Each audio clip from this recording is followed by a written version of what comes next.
You know, it's actually really interesting because something I realized recently is sometimes I'm thrown off when songs take a ton of different twists and turns throughout, but for some reason I don't mind it in Guilty Gear songs. Like, Guilty Gear songs will often do a bridge that feels vastly different from the rest of the song. Drift in general is just a very chaotic song, which, I mean, have chaos, it makes sense.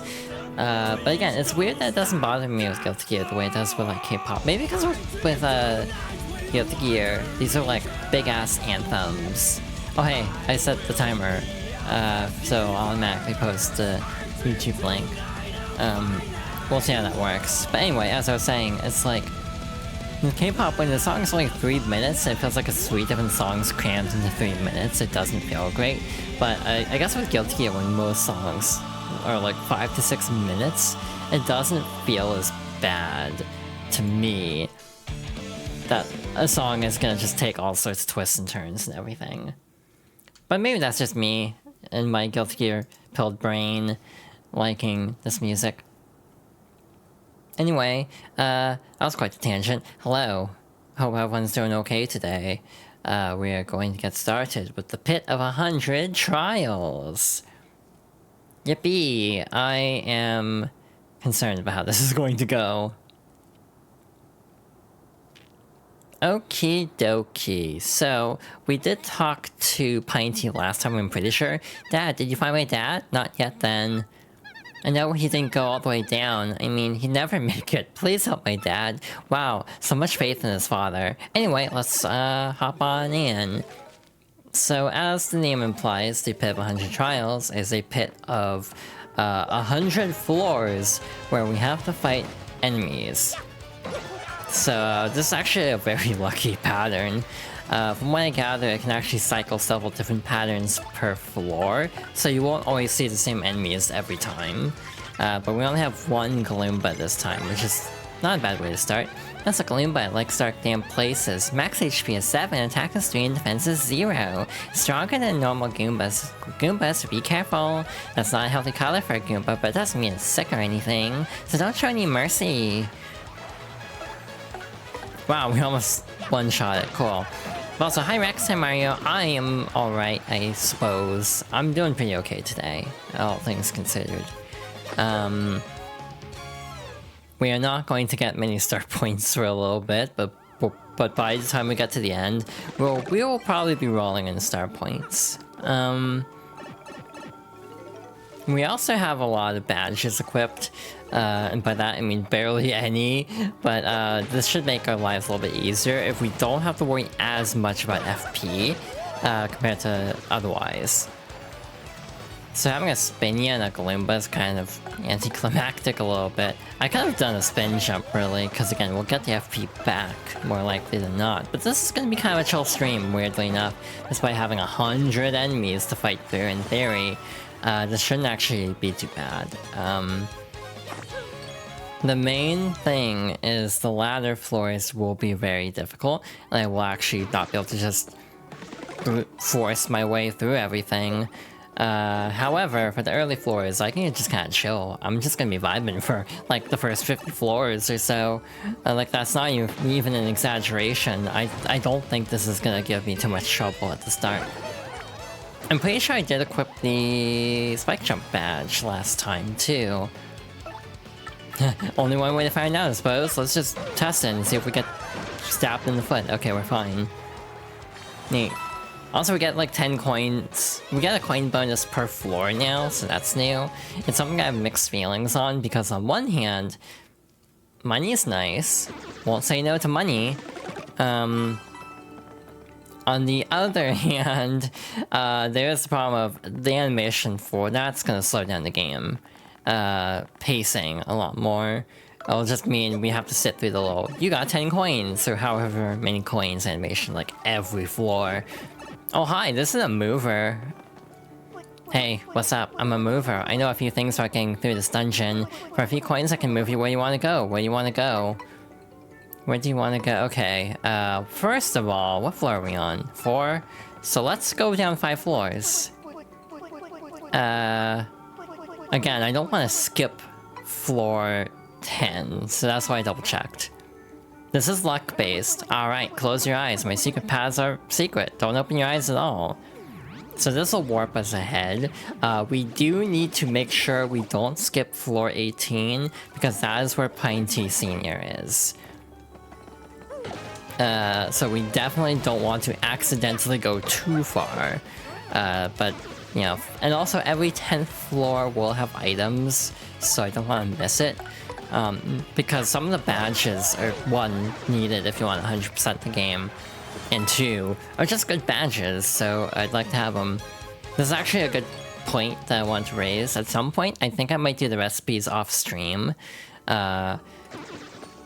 Well, most of them. I want to show what happens when you actually finish the recipes and the badges, but I think the majority of them I'd rather do off stream than just spend a ton of time on them. Oh, another mover. That's very lucky, actually. You got a Sleepy Stomp badge. May make an enemy temporarily sleepy. Interesting. Hi. Another 5 floors, I guess. This will put us at 15. The one downside is if you actually want all tattles, we might actually miss an enemy. There's a chance we will have skipped an enemy that we could have tattled, but it's fine. Oh, that's a Piter. I was like, where's the enemy? It's like, there it is. Hi, Kuro, welcome on in.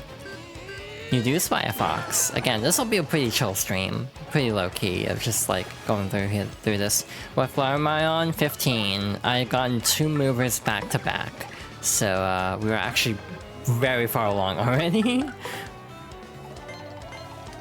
There should be a Paragloomba that I'm missing from this set. Apparently they can show up on floor 16 also. I have the Mario wiki up as usual, so I'm not completely flying blind here. I do know a few things. Yeah. We'll hopefully get through this pretty quickly. I'd like to actually start working on chapter 7, if all goes well, but hey, that's a big if, because the later floors suck. You never finished the pit? That is totally fair. I've done it twice. No, that's a lie. I've done it 3 times. Once on the original, and twice on the remake. So this is my 4th run of the pit. I've never done a pre-Hooktail run. That's a Paragloomba, but it's a Gloomba with wings. Max HP is 7, attack is 3, and defense is 0. It's like a stronger version of a Paragloomba, and maybe that's all there is to it. I wonder if living down here ever makes its wings moldy. Yuck. It's too gross to even think about. Blech. Wrong game, Goombella. I'm gonna make that joke every time. Oh shoot, I should have done something different. It doesn't matter. Yeah, floor 50, like as a kid, I would always go to floor 50 and then stop. It was only until like pretty recently, like let's say 8 years ago, semi-recent, that I was like, I'm gonna go all the way. Because the previous time I just kind of stopped like at 50 because I never felt brave enough, and also my GameCube was not in good shape, so I was always afraid it would crash if I went for it. Like I'd finally beat Bonetail, and then the game would crash.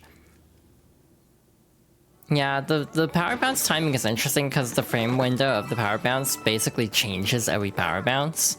So it's a lot harder to time. It drops down to like a 1-frame window and then goes back up to like 3 at some point. It's really bizarre. But also, I don't care. I don't use power bounce personally. I never liked it, so I am not personally affected by this change. You can do more than 4, I'm pretty sure, but again, it's more that it just drops to like a 1-frame window to try to cap you, but if you can actually nail it, you can keep going, at least is my understanding of it.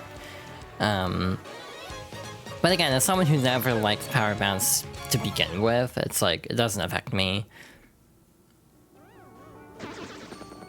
Plus, I feel like in the remake and the original, there are plenty of ways to be extremely broken in this game, even without it, so it's not like the end of the world to not have it. Hello. There's a beaten up toad laying on the ground. Okay, so first we have to fight the enemy. So I'm gonna put this into perspective. We are like 5-10 minutes in, we're already almost at floor 20.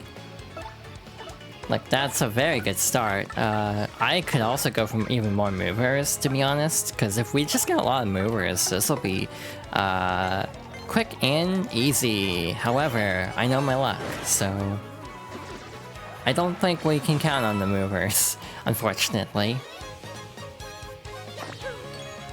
Yeah, power bounce is good for single target damage. I usually just use like power jump and like power lift instead, which is probably what I'll end up doing in a bit. That's being up me lying on the ground. Oh my god. Huh? What? Who are you? Wow! Wow, did you come here just to save me? Really? Pine Tea Jr. did? Wow, in that case I have to get back to him alive. Show me the way out. So he will accompany us for a little bit. I'm pretty sure that line is new. There's a beating up me on the ground. Like, the humor styles of Thousand Year Door and modern Paper Mario, quote-unquote. Again, I have a whole rant about that. I've gone on multiple streams at this point. The humor styles are different. Like, the vibe of it is different, so you can very easily, at least for me, I can very easily spot, like, what's a rewritten line, just because it's like, yeah, this feels like a modern Paper Mario kind of line versus, like, classic. Hammerman and Jumpman badges, yeah, they basically boost your attack for one, but block you out of using the other, correct? I do not have those for this run, because I didn't buy them. Oopsie. That was 18, so... Or that was 19, so we should already be at 20. Smooth sailing. There's nothing stopping you from equipping both? Oh. Hey, the exit. Okay, Pine Teen Jr., I'm on my way home. There he goes. You got a fire drive badge. Attack ground enemies while ignoring defense. Also burns them. Didn't I already have another one of those? Or was I thinking of, like, ice? Yeah, we already had one. That's fine. You can also stack badges in a lot of cases. If you equip both those badges, though, does that mean you can't use hammer or jump? And if so, how do you actually attack then? Like, just partners and items? And also specials would work. Oh, that is an entourage.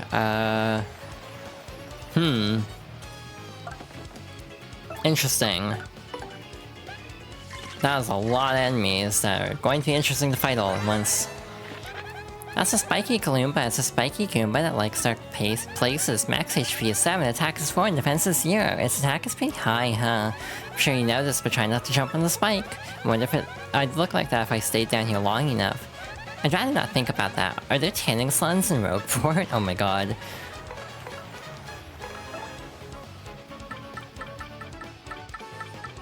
How extra do I want to be is what I'm currently assessing. And I think the answer is yes. You can do first strikes, but Mario becomes a support party member beyond that. That feels fascinating. And also, like, I'm also not one to do challenge runs usually. Yeah, quick change, and I would also probably think like the partner ones, like Mega Rush P maybe. Like the badges that boost partner defense or attack would be really good. That's a really interesting concept. I don't think it's for me though. I'm just not into challenge runs usually, to be perfectly honest. I'm just kind of like, I like playing games very vanilla. But it's also like, I'm more power to anyone who is into that, I would say. But the other thing for me is I really like the idea of a pre-Hooktail Pip 100 Trials, but I don't think I'd ever have the patience to do one.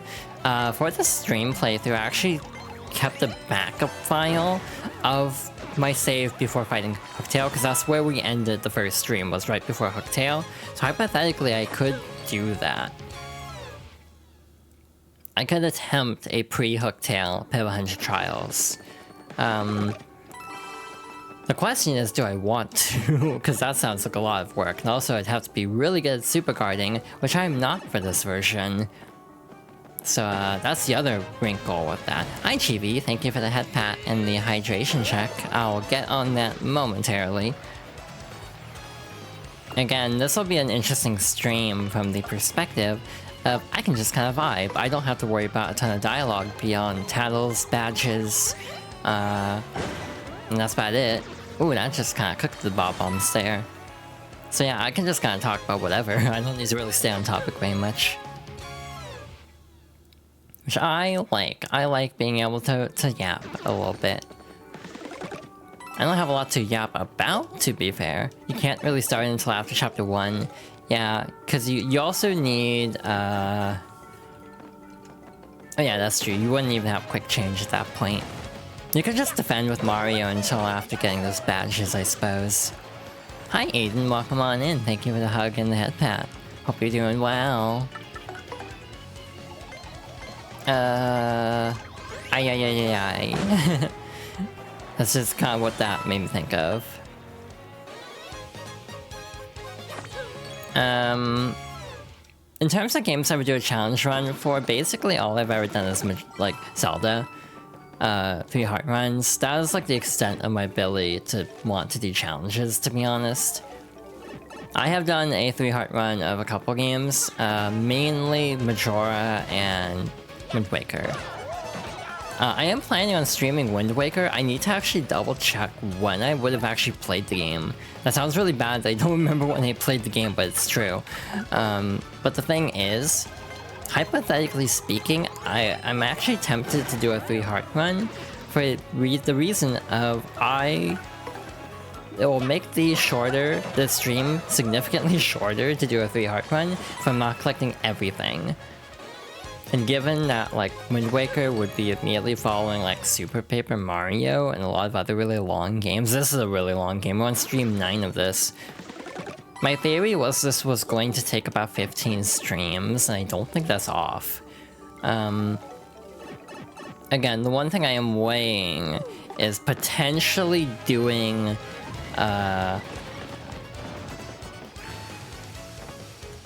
Brain, please. Potentially doing the recipes and... Oops, that's bad. The recipes and badges on my own time. That is the one thing I'm, like, weighing at the moment. Unless you just want to watch me, like, run around everywhere getting all the recipes. Yeah, you can't do a pure run just because you do have to get a couple heart pieces. I think there's one from the mail you're required to get.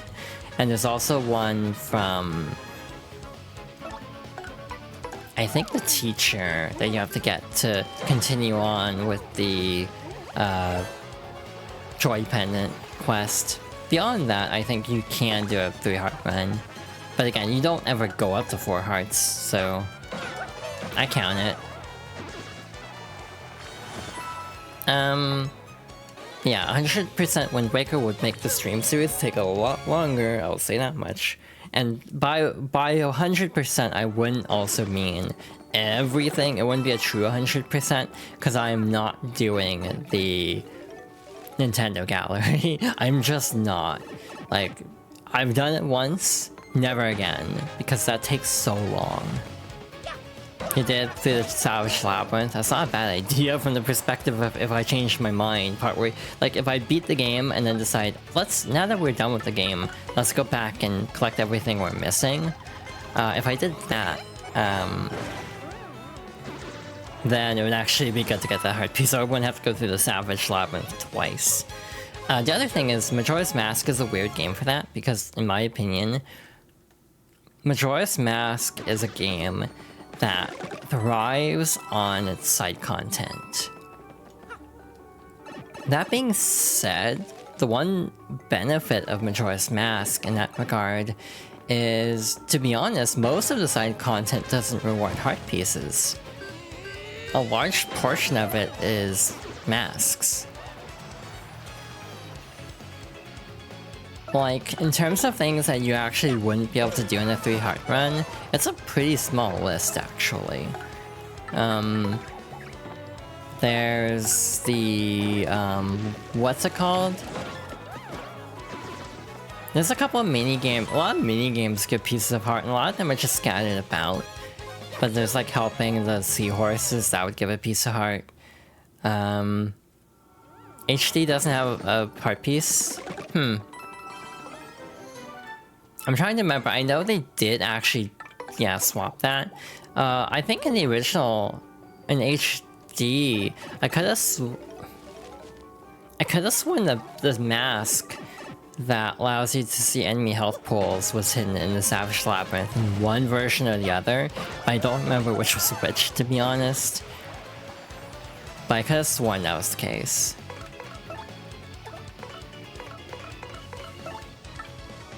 I'm feeling like just getting a move on. And also, we're kind of low in FP at the moment, so I'm doing this instead. That's definitely HD. And the original you got from Mrs. Murray. That makes sense. Yeah, I want to say they moved it. But maybe I'm just thinking of randomizers. That's the other option. But yeah, it would be HD specifically, assuming, you know... Assuming my Wii U still is, you know, going strong in like the year it'll take to get through Super Paper Mario and all the other games I have planned. I would probably just do Wind Waker HD for convenience's sake. But yeah, Fox Girls Favorites as a series is like definitely me getting really in over my head with planning, because I have a lot of games I really like, so trying to thin out a list of them takes forever. The crystal aspect, yeah. Anyway, you got a Zap Tap badge. Mario's electrified in battle, dealing 1 damage to enemies that touch him. That takes 3.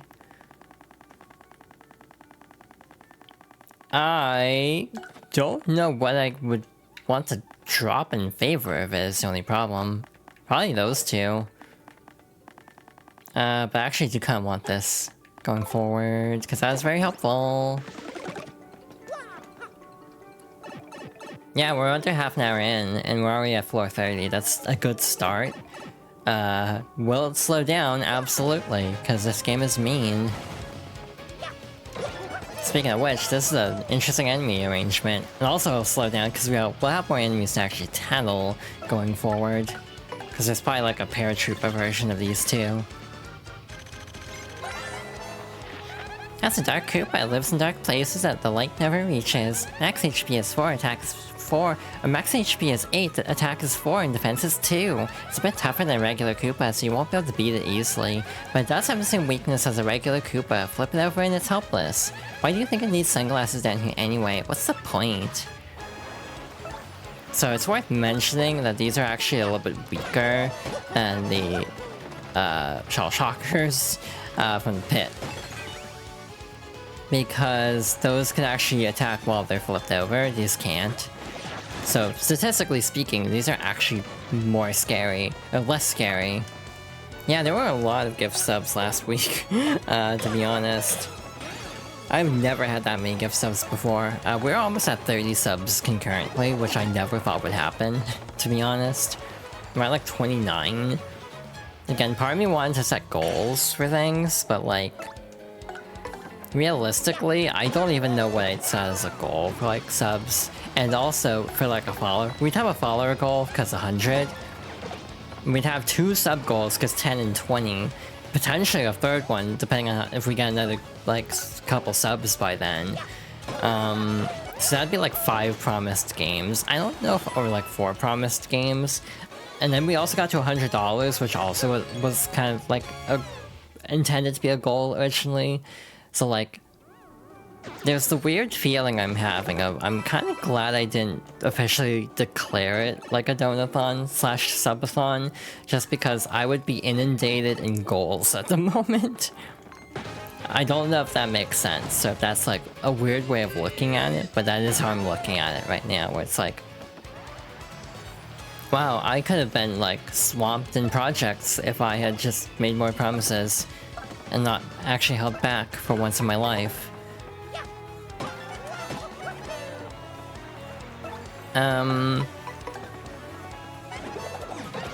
But yeah, I do want to have some goals set up. Like, I might retroactively declare a playthrough for 100 followers. I don't know what it would be though. I might talk to friends about this, like, to see if they have any suggestions, because I got nothing. Oh, that hits both party members. I didn't know that, actually. It's fine, I just didn't remember. How does this work? Oh wait, right, I forgot I didn't equip that, oopsie. Also, it only affects the active party members, so, or partner, so like everyone else is still full size.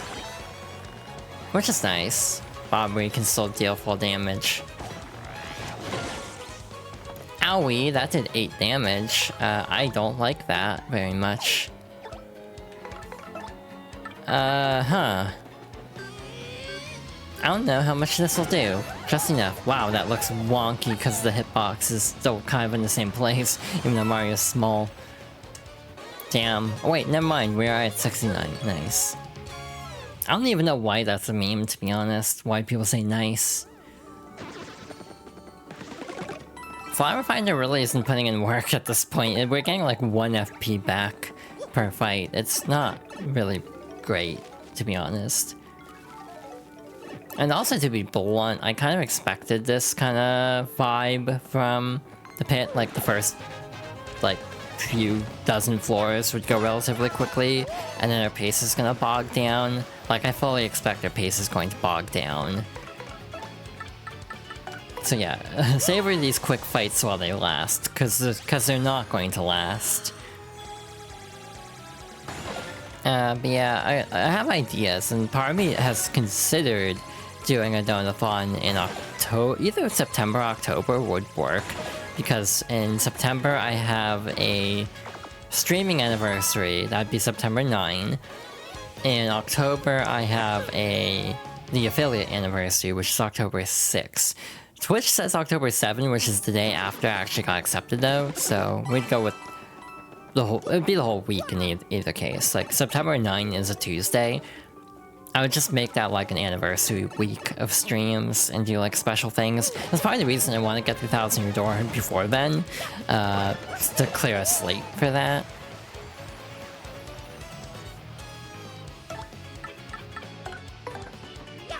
Like, try to clear space to make room for a subathon or something. Not that I really need to do a subathon at the moment, I would just kind of like to. And again, obviously, everything I do that's like a subathon or whatever is like very optional. Like, no need to support if you're not able to.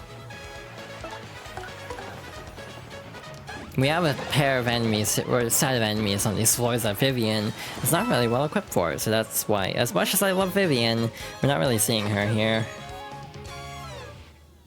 We're already in the 30s. Looks like a flower fuzzy pops up, which is great, as I'm low in FP, but luckily we will be able to one-shot them at this point. This is why I like doing the pit, at least after Chapter 6, though I actually realized, I'm pretty sure actually the last time I played the remake, which was like the one time last year, I'm pretty sure, like 90% sure, that I actually didn't beat the pit until Chapter 7. So I waited one more than I am now. So I'm actually lower level than usual doing this, so we'll see if I survive. It should be doable, but I mean, if people can do it in Chapter 1, clearly it's doable, but like, the only prerequisite to actually entering the Pit of 100 Trials is flip mode, or like paper mode, because you need to get through the bars to get to the airplane spot. So other than that, you really don't need anything. You can just go into the pit as soon as you get that move. You can just go to Hooktail Castle, get that move, leave, and then start it. I wouldn't necessarily recommend it, because you would probably want to do some prep work first, but it is an option.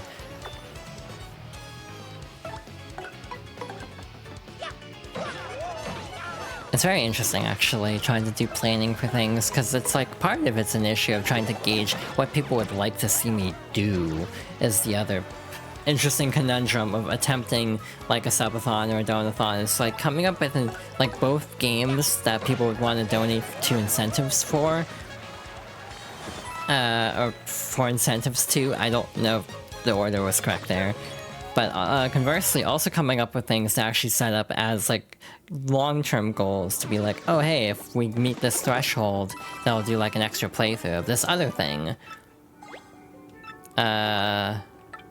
Sure, I'll eat it.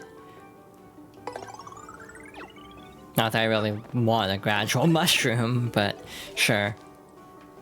But again, the decision of whether I will be doing recipes on or off stream is still very much being decided by me.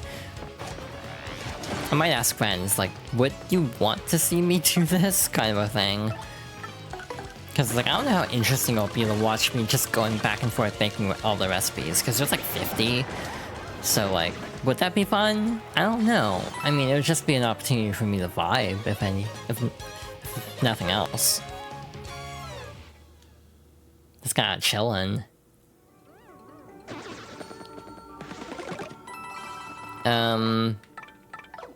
Sure, we'll keep Aubrey. I think all of these enemies are ground-based, so he's actually a good fit for this. If we would hit floor 50 or like floor 40 as soon as I said, oh yeah, we can keep Aubrey for this enemy set, that would have been very funny. But also we're immediately running into a Parabuzzy, so oops, prove me wrong, why don't you, game? Good use of everything. Yeah, I've done it before. I've done it a couple times. It's doable. We don't really see Flurry very much, so might as well. Yeah, and some of them require other recipes. I'd be using a guide for it, so I wouldn't be going in completely, you know, completely unaware. And again, I've already done it twice, so I generally know what I'm doing. Once on GameCube, once on Switch. Switch is so much nicer because they have the little central hub for all the pipes. So you don't have to like fish around as much for everything.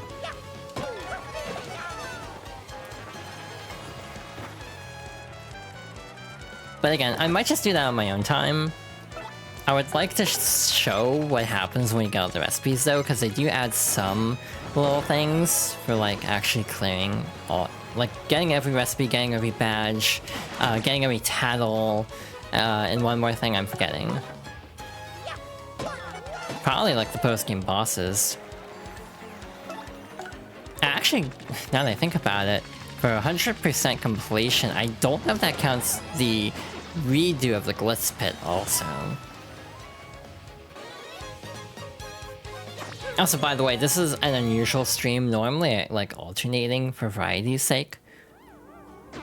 Yeah, they actually added more pipes, and they're all in a central room. So like, 2 places that didn't have, or 3 places that didn't have pipes originally, now have pipes in this central room. So it's a lot more convenient. We'll really get a good example of that during the next chapter. If you know, you know.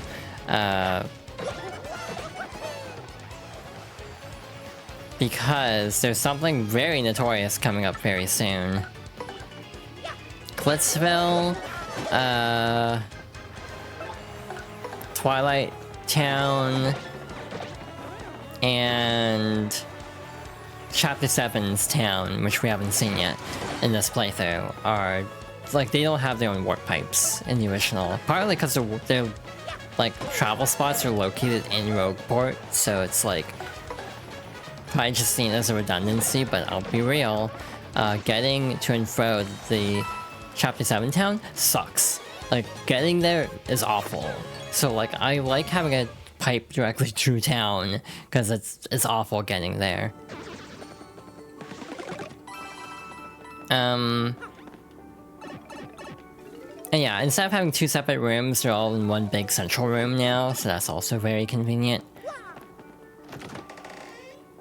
You got a Pity Flower badge. When Mario takes damage in battle, occasionally recover 1 FP. Neat. Again, this does raise the question of the logistics of how does a pipe go from the underground of Rogueport to... yeah. How would a pipe connect there?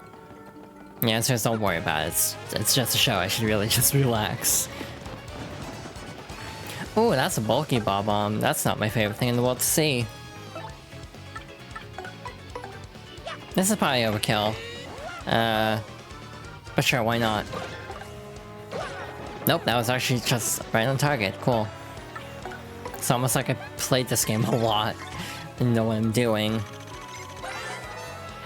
This is a dark paratrooper. It lives in dark, damp places. Max HP is 8, attack is 4, and defense is 2. It's strong, but otherwise just like other paratroopers. It's airborne, so try to ground it first. Okay. Of course you attack Goombella, thanks. Though I got the super guard anyway, so it doesn't really matter. Realistically, I should focus on the bulky Bob-omb, and thank you, Merly, that's very good timing. If this is actually Merlovely the whole time, this will be very awkward.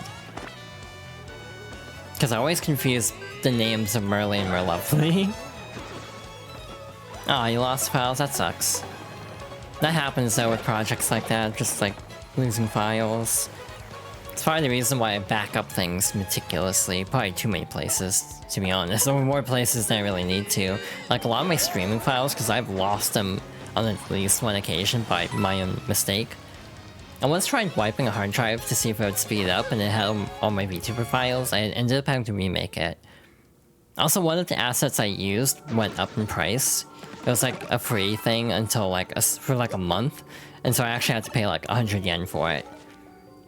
It was like 200 yen, but the conversion rate ended up being like $1.30, so I wasn't exactly upset about it too much, but... Cannot do the duck jump command. Yeah, that happens. Ew, I don't like this enemy pattern. Ah, I keep forgetting I unequipped that. Gosh darn it. What do I even want to do here? The funny part is I don't even think it's that difficult, but I've also been playing this game since I was like 8 years old, so maybe I have a skewed sense of what's difficult. Is that correct? No, 9 years old would be more accurate. Because this was 2004, but also like fall 2004. Damn, we did a lot of damage. Oh wait, we actually got star points that time. I was not paying attention, I'm not gonna lie. So yeah, we're actually getting to the point where enemies are giving us star points. We're not just getting the pity star point for winning at all. We are actually getting tangible level up potential now. Input lag also is not great for this game. This is the other downside of the Switch version, is it is 30 FPS, so the attacks don't feel quite as snappy as on the original. Personally, I don't really mind that much. I'm not someone who's like super picky about frame rate unless it's like really uneven. If it's uneven, then I care, but if it's like a lock 30, which is basically as in combat, on Switch 1 it does drop a little bit. But on Switch 2, I have not noticed any frame rate issues whatsoever. People keep hoping that they might uncap the frame rate, but I think people on the internet like to be all like, oh, wouldn't it be so easy to do this? The big example of that for me is Wind Waker, because everyone was like convinced like Wind Waker HD and Twilight Princess HD would be like such easy ports to do. Nintendo's stupid for not doing it. And it's like, as someone who loves Wind Waker, I think people greatly overestimate how easy it would be to re-release Wind Waker from Wii U to Switch. I think people genuinely underestimate that. Like, oh, it'd be so easy to do. Like, one, the system architecture is very different. Two, they actually put so many Wii U features into the HD versions that they would actually have to retool a decent amount of the game for Switch, because they'd have to take out like all the Miiverse functionality for Tingle and all the stamps from Twilight Princess, and that would be a whole thing. Like, that is not a trivial thing, as fans made it out to be. IMO. So let's see, that's 6 levels there, 6 levels there, and... Okay, so this is our 6th level for BP, got it. Again, I like keeping stats even because I'm very compulsive at times. Again, realistically at this point, once we get to like 50 HP, I could put everything into BP and that would actually be smarter. Like, once we get to 50 HP and 50 FP, if we get to 50 FP, because we still have like several more levels to go there. it wouldn't be a bad strategy to potentially just put, like, dump everything into FP, or into BP. Like, that is actually extremely viable. I'm gonna do something goofy here. This might not work, but we'll see. If not, we can do a backup.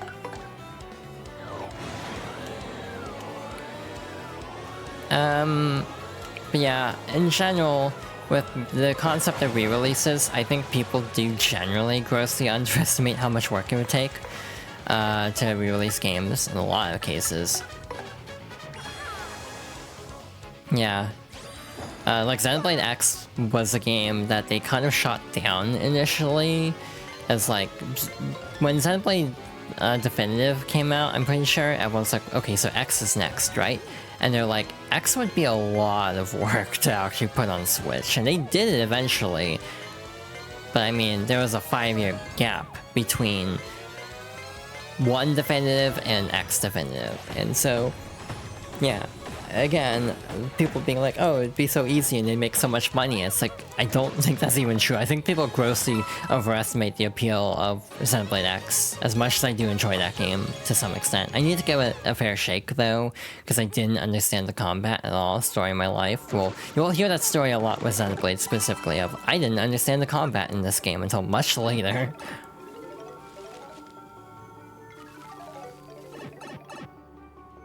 Again, this will be a recurring theme for all the Xenoblade playthroughs. 3 is like kind of almost... 3 is almost the exception. Not entirely an exception, but almost an exception. Where like, I did have a decent grasp on 3's gameplay going into it. But the others, absolutely not.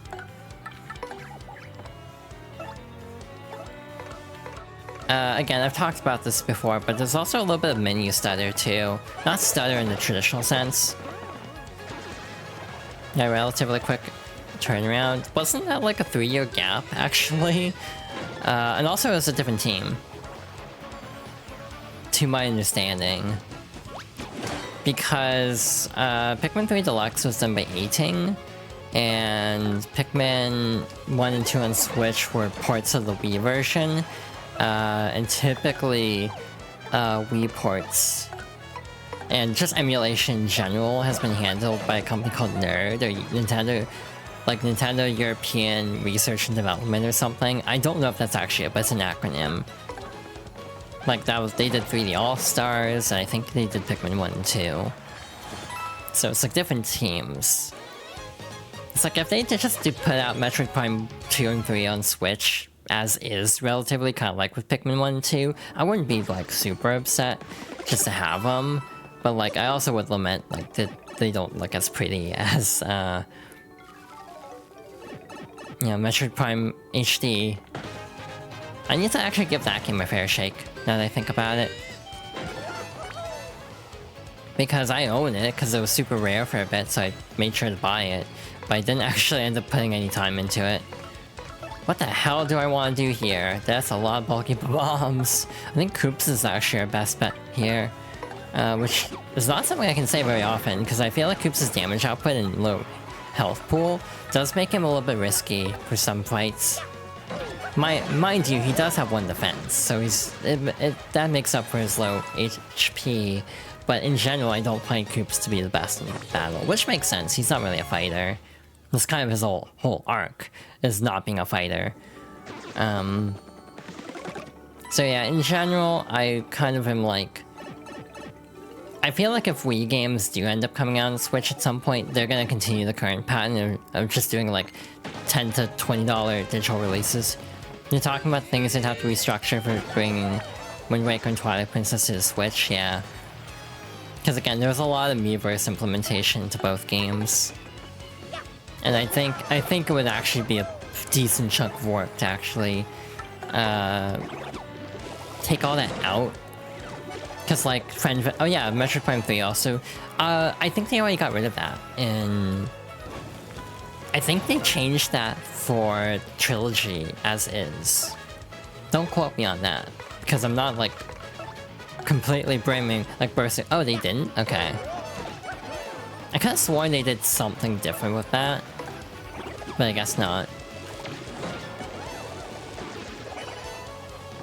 Let's see. I'm trying to think of other games. One game I would love to get re-released is obviously Super Paper Mario, just for my sake. Again, if I'm planning to stream it, playing it off Switch would be a lot easier than playing it off the Wii U. So yeah, I would prefer to actually have Super Paper Mario on Switch. But I don't think we'll get it by the time I get to it in this playthrough series, to be perfectly honest. Because we don't have many games to go, actually, to Super. I did luck out a little bit, though, because we did get Chibi Robo, so that's one thing. Because again, Chibi Robo was on the list, but I was like... Okay, but like... Oh, I have ways to play the game, still. I can just hook up my GameCube through like a retro tank. Worst case scenario. However, it was announced for the initial batch of NSO, so I was just kind of like, please just put it on NSO, that'd make my life so much easier. And they did. So yeah, we'll probably be doing the Switch version soonish. We have like 2 games before that, and both of them are like weird. Cause like, Animal Crossing I've talked about before. I'm not really sure how to stream Animal Crossing as like a playthrough, quote unquote. Like how you do a playthrough of Animal Crossing. The obvious endpoint is paying off all the debt, but then there's all the holidays, and all the little events you can see, so it's like, do I just ram through everything? Like, I don't entirely know how to tackle Animal Crossing, and that's like one of my big question marks at the moment for this series, is how do I go about that? You got a strange sack, an item that lets you carry up to 20 items. This is actually a weird, like, side nerf in a way. In the GameCube version, this would increase your inventory by 10. But because you have 15 inventory spaces anyway on this version, it only increases it by 5. I was really hoping it would increase it by, like, more, to be honest, but it's fine. It's not a big deal. Mild grievance, but it is something that does irk me a little bit, because, like, it'd be nice to not have, to just have 5 more slots than in the original. That's a badge bandit. He's a bandit who'll go after your badge, it's that jerk. Max HP is 12, attack is 5, and defense is 0. He has high attack power and HP. He sometimes steals a badge when he tackles you, so use your guard carefully. And even if he gets one, keep your cool, okay? If he runs from battle, you can always find him again. Find him and re-engage him. Neat. Don't wanna mess with that. So they did keep the friend vouchers, so they'd have to get rid of that. They could probably just make like an in-game achievement system. Also, with the ice puff there, the name of which I don't remember, I don't care super much about tackling it right now, because I know these will be in the next area anyway. So if we don't have to fight them here, we will fight them next chapter anyway, so... Ice Puff? Yeah, that would make sense. I didn't actually look, to be honest, I didn't pay attention. So yeah, we're past the halfway point. In under an hour. So you may be thinking, hey, you're making good progress. Nope. We're gonna bog down real bad here.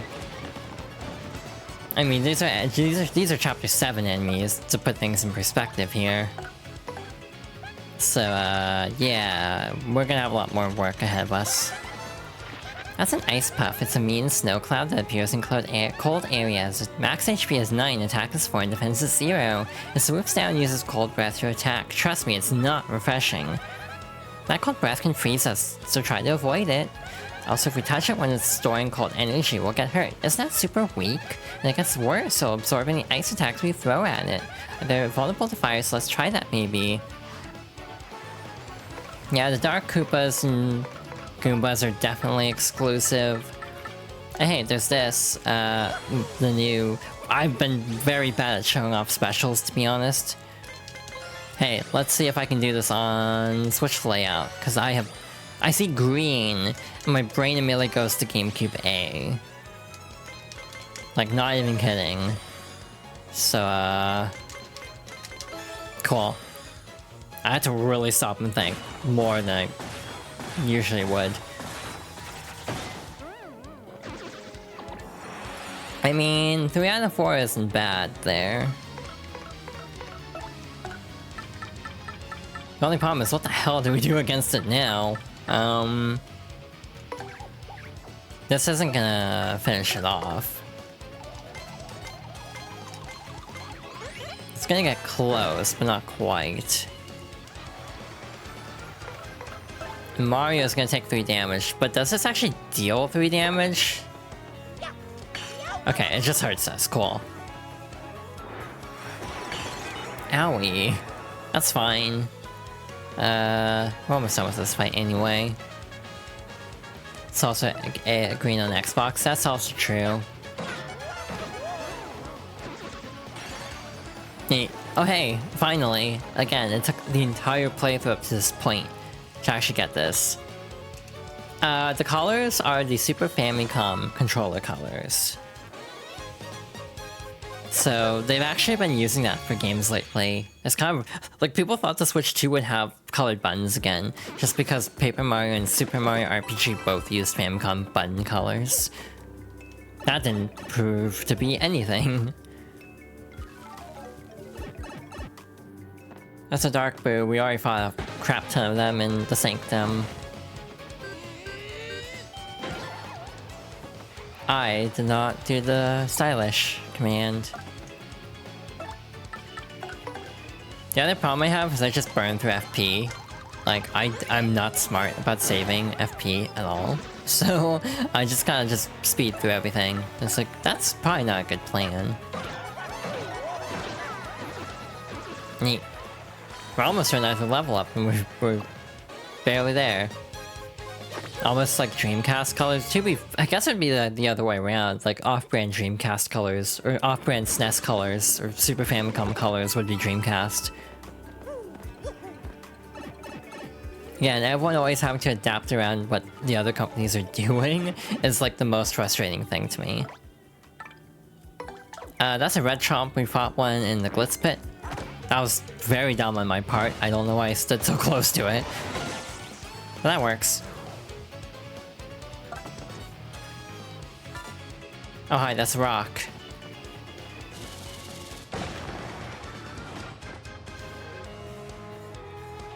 Okay, I guess we'll do this again, because this will do like 8 damage. And that's very good. Very much a good thing. Goodie. Again, I always instinctively have to say goodie after saying good thing now. It's become a vocal stem.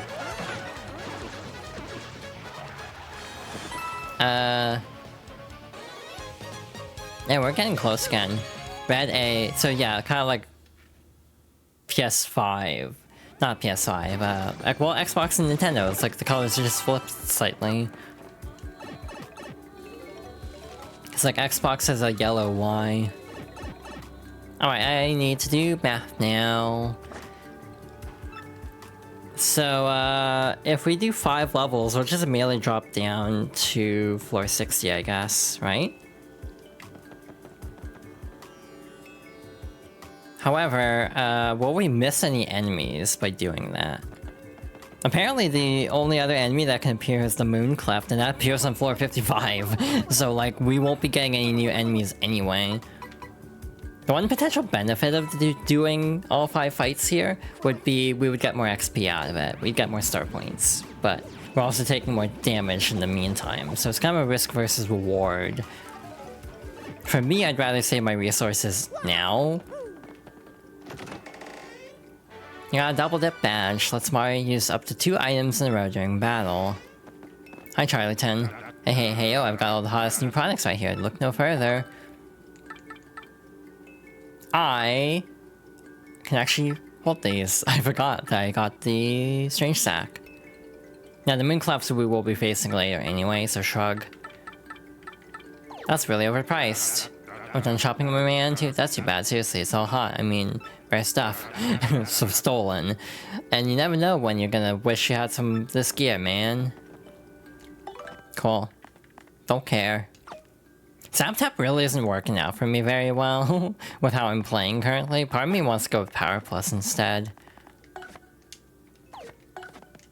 And And Flower Finder also isn't working out great. I'm also barely using Power Smash or Quake Hammer, so I think I'm gonna drop those. And go with Zap Tap. And then also, I guess we'll go Power Smash because, you know, I have RAM. We'll probably get through one more fight and then we'll go to Ad Break, or we might be partway through this fight and go to Ad Break either way. We're going to Ad Break soon. I regret my life choices. I should have taken the Ad Break, because this is obnoxious as hell enemy to fight. We actually kind of have to let it do its thing too, which I don't like. So yeah, we're probably gonna be mid-fight here, because unless I just solo it really quickly with like one attack. That's a Dark Lakitu, rides a rain cloud. Max HP is 13, attack is 5, and defense is 0. Attacks by throwing spiny eggs at you. If it's holding up a spiny egg when you jump on it, you'll get hurt. And sometimes the spiny eggs it throws turn into sky blue spinies. Whoa! If you only attack the spinies, you'll never win, so go after the Dark Lakitu.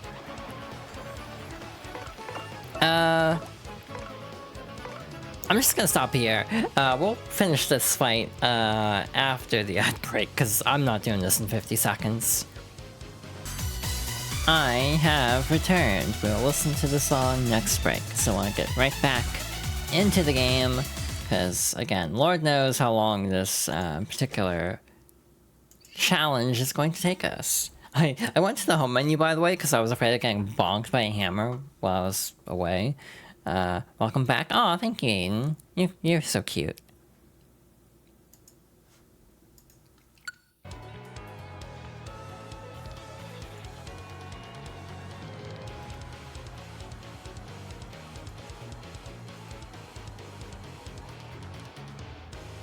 So, where were we? We're fighting these Dark Lakitus. Right. What the hell do I want to do here? Is my question. Alright, I equipped the Power Plus badge. Oops, I forgot. We actually might be in better shape now. Oh no, maybe we won't be in good shape. Priority number... Oh, god damn it. Wow, that went south very quickly. Oh no. Interesting. As a sky blue spiny appeared from a spiny egg thrown by the Dark Lakitu. Max HP is 6, attack is 6, and defense is 4. It'll totally charge at you. Sometimes it balls up to defend and store energy for an attack. You can't beat it, and any buddies it may have with a special move. Yeah, no, that's good advice, I think, because we are gonna get beaten up pretty good if we don't do this. See, I'm showing restraint for once, and I'm not immediately going to K-pop for my source of topics. I mean, I did make a good thing reference, but other than that... Oh, wait, okay, cool.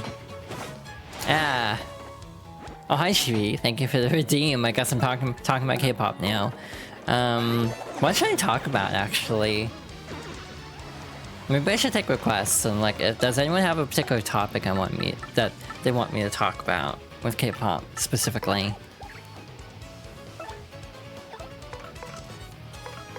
Did I screw up something?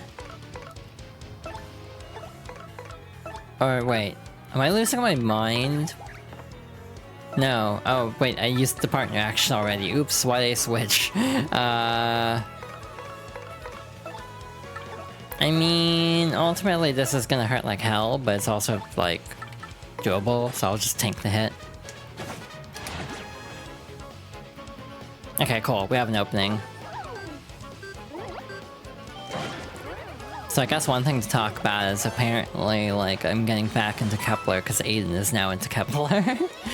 Which is the group that actually got me into K-pop again. I talked about this probably during the Air Ride stream, because I went into a lot about my life in that stream. And I was just editing it, so it's fresh in my mind. But yeah, it was the whole thing. I got into Kepler. I got priced out eventually because they were releasing singles and EPs so fast. I couldn't keep up with them. So I kind of lost interest, and also just the music started not doing it for me as much. I like the members, I don't really care for the music, unfortunately. That's a very sad state of things, to be honest, in a way. Ew, I don't like this. That's a lot of very annoying enemies to try to fight.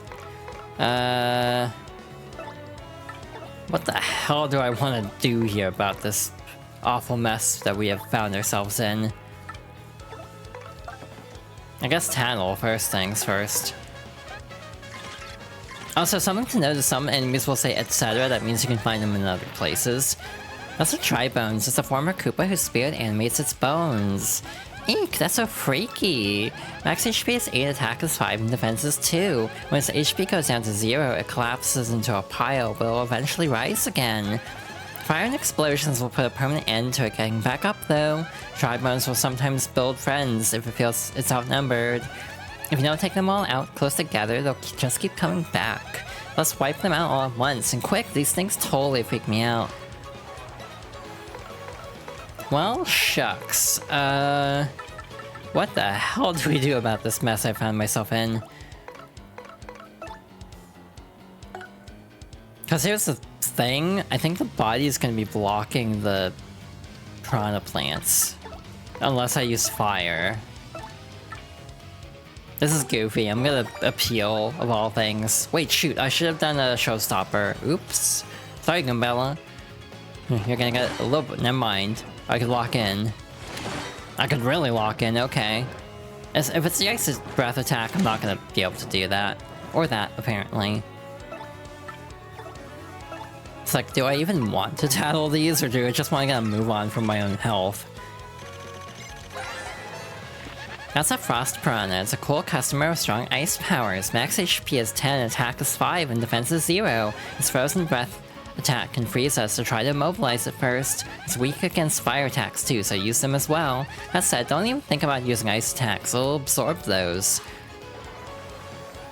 Yeah, Frost Piranha also shows up in Chapter 4, so not a big deal, but shrug. I like being thorough. Again, the only enemy we missed so far, the only enemy we missed so far is a Moon Cleft, which 1 we'll see again anyway, and 2 was only on the floor that the mover spawned in on, meaning we wouldn't see it again even if we stuck with all the floors. So no real loss. Hi AC, welcome on in. But to continue the K-pop talk from the Redeem, I kind of had the realization, I was talking about this at the start of the stream, that Kepler Music and Guilty Gear Music has the same situation, but Guilty Gear Music doesn't have the problem of, wait, this feels like a separate song, crammed into another song. Because with Guilty Gear, these songs are like 5 minutes long. Kepler songs are like 2 minutes, potentially. So it stands out as a much worse problem when the song length is so, like, obnoxiously short. And K-pop is just like that, where most songs are really short. My current bias... Oh, Mario became an A-list star. Next battle, Mario's crowd and stage get even bigger. Apparently my current bias, Minnie from Idol, has like actually said at some point, I don't even know where this is from, but I saw something specifically about like she likes having songs over 3 minutes, and it's like, oh thank god someone does in this godforsaken industry. Because it feels like no one does like long songs in K-pop anymore. Again, I don't even have a source for that, I just saw it in passing somewhere. It makes sense, all of her songs that she's written for Idol are all 3 minutes. That's a Dark Wizard. It's a part machine, part organic, centuries old thing. Max HP is 10, attack is 5, and defense is 2. It uses magic to attack and to alter your condition, so stay on guard. If there's only one left, it'll multiply itself to confuse you. I know they look totally goofy, but they're actually pretty tough enemies. Okay, but what if we just keep trying Showstopper? I know this is kind of not the most exciting strat, but what if... BXXA... god damn it. I misclicked. That worked, somehow. That should not have worked, given how I flipped the input, but oh well.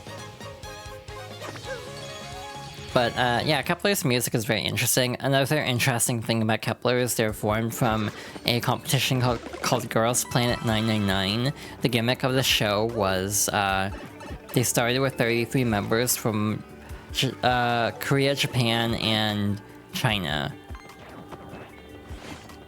And we're trying to whittle it down to a 9-member group. That would last 2 years. The only problem with this is biases come into play, shall we say, to put it, you know, politely. So while the intent is to have a relatively even spread in terms of members, it doesn't always work out that way.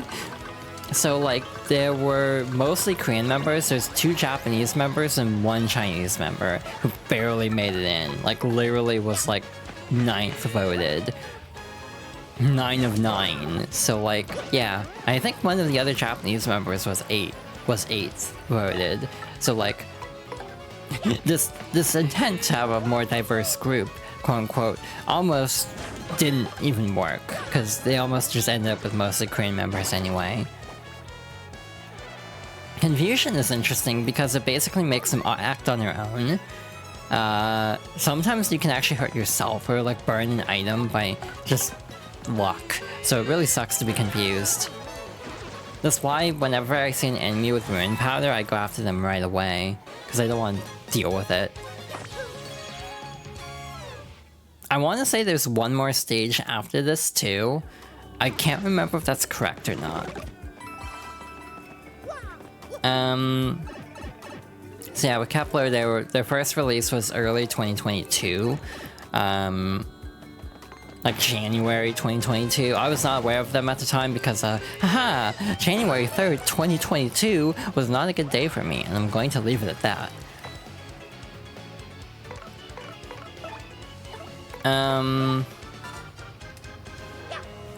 But eventually I did get into Kepler. That definitely sparked a big K-pop phase, which also caused me to discover a lot of groups in general.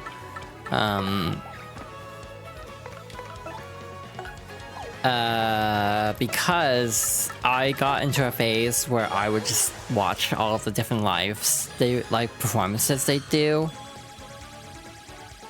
Oh, January 3rd, not 23rd. But yeah, that's the whole story. I've talked to friends in private about this, but I don't think I should go into it here, because it's a lot.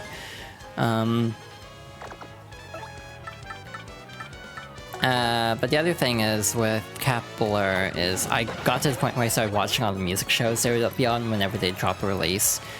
Oh my god, I got it. Let's go. I mean, he would have taken 1 damage anyway, because we have the thingy equipped. Sure. Bobbery. Why not?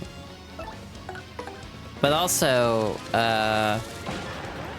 it kind of got me to discover some other groups in passing, including Idol, ironically, though I didn't really stop and listen to Idol beyond that. The song that would have been currently in rotation at the time would have been Nude. I have another story about that I can go into right now. I'm mad at Barnes & Noble today. There's a whole story about that. So I would hear that song in passing, and I'm pretty sure I would have heard Queen Card too. Based on how long I was into Kepler, I'm pretty sure I would have heard Queen Card. And I didn't really vibe with Queen Card at first. I only got into it, like, recently.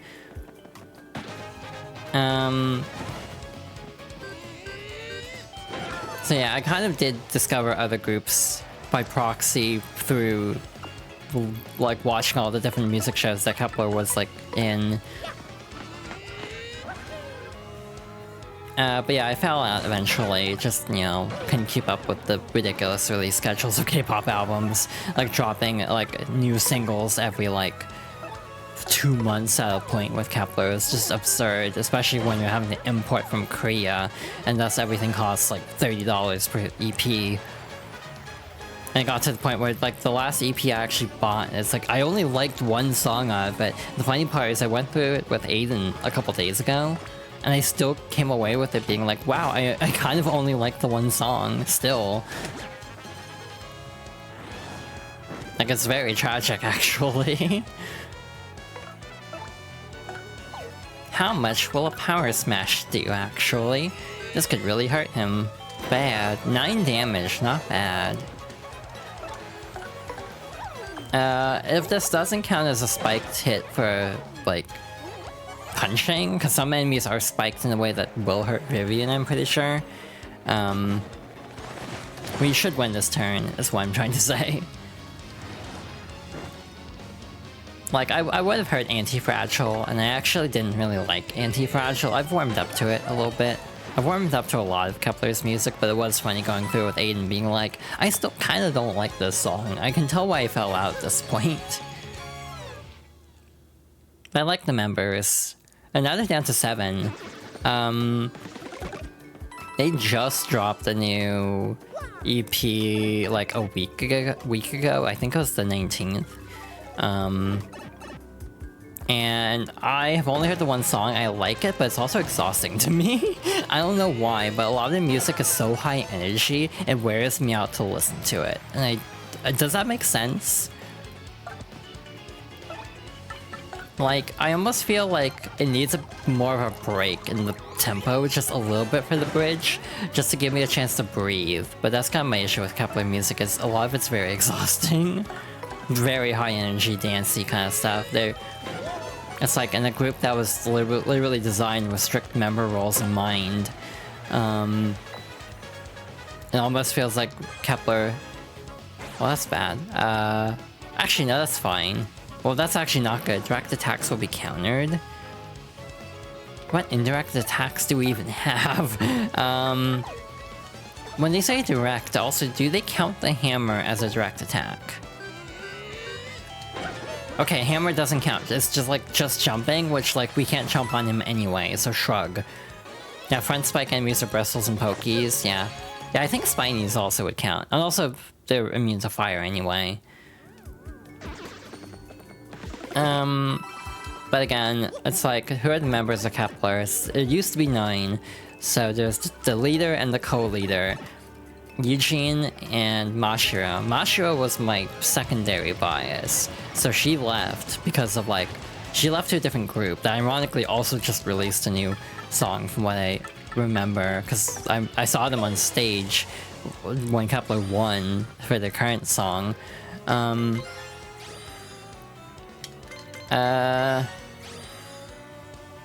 This is a very hard topic to talk about while doing a quick time event. There we go. So, Eugene's my bias, as they say. Mashiro was my secondary. My third in line for biases would be Youngin, who also was sitting out this comeback for health reasons. So they're actually at 6 members at the moment, in terms of actively performing. Well, that sucks. We can't do anything for like a couple turns, so we just have to kind of sit here. So I'll just keep talking about K-pop, I guess. Actually, in the meantime, I should appeal to try to build up star power. So yeah, I literally think that's part of the reason why this comeback is kind of to me, is they're down so many members, and also the member I do like, despite being the leader, almost never gets lines. Like, this has been a problem with Kepler's line distribution is extremely uneven. Someone will get like 30 seconds of lines, like solo lines, and then another member will get like 9 seconds. It's been really bad. Obviously, it's a little bit better now that they have fewer members, so it has to be more even, but it is still like not great in my opinion. IMO. Yeah, just a constant feeling like I like the members of the group and I want to like the group more, but I just kind of end up struggling to like the group a lot. Because of just like production, the company sucks too. The level of overworking at the start was really bad, and it is because of the like 2-year contract they had. They just tried to like squeeze as much music out of them as possible in a way that felt extremely unhealthy. Ow. Well, at least he didn't pull out another Spiny, so we're fine. Wow, Merle, that is not helpful. We would have won this turn anyway. I'm surprised the spell's still active, to be honest. Like, we've had it the entire game. I swear it's less common than on GameCube. Wait, why was that clear bonus so pitiful compared to the previous floors? I feel like we got less that time. Oh, there it goes. Well, fun thing, before starting the Pit 100 trials, a part of me was like, what if I just refresh that really quickly? I definitely should have. We might have an interesting time now, but oops, I did not think that through at all. So yeah, that's my Kepler rant. I like the members. Like, if we're talking personality-wise, I like a lot of the members. I want to like the music more than I actually do, because a lot of it is not up my alley. And frankly, in general, I feel like I always saw a lot of complaints about some of the songs. Got a double the P badge. Lets your partner use up to 2 items in a row during battle. Neat. Hey, is this 70? Am I doing the math right? That this is floor 70? Uh-huh, okay. Hello. New kind of wizard. I'm afraid.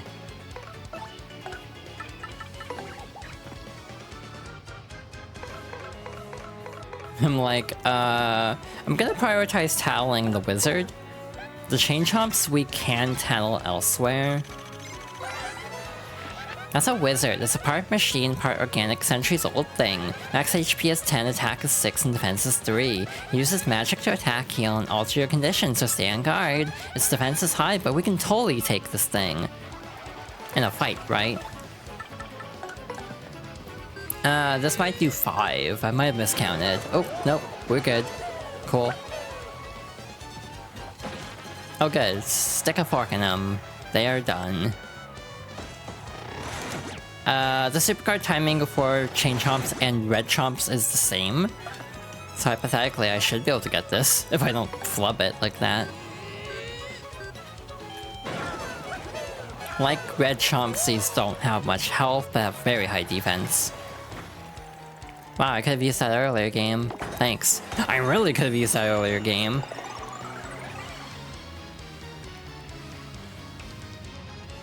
Just my luck. Well, since we have time, we might as well tattle. That's a chain chomp. I hate to get chomped by those teeth. They look nasty. Max HP is 7, attack is 6, and defense is 5. Its body is hard, so most attacks won't do much. Plus, you can't damage it with fire or ice attacks. Luckily, it has low HP, so you could take it down with a special move or an item. Chain chomps are like so super pumped all the time. Don't they ever get tired? God, I wish that was me. Well, except the never getting tired part does have the downside of when do you sleep? Wow, I cannot get this timing. I don't know what I'm doing wrong. Oh, I am a silly. I forgot I unequipped Quake Hammer. Okay, so the damage to the other chain chomp was still 3, so that's capped. That doesn't go up with Power Plus. That's very good to know, actually. I swear Bobby's running animation is faster than on GameCube. That felt very speedy. Yeah, we're getting 19 star points in one fight. We're gonna level up really quickly now. There's actually a very real possibility that we are going to be so over-leveled that we will be able to get through the fights in the next chapter and maybe the next 2 chapters without even having to fight anything. Like, this is not even a joke, by the way.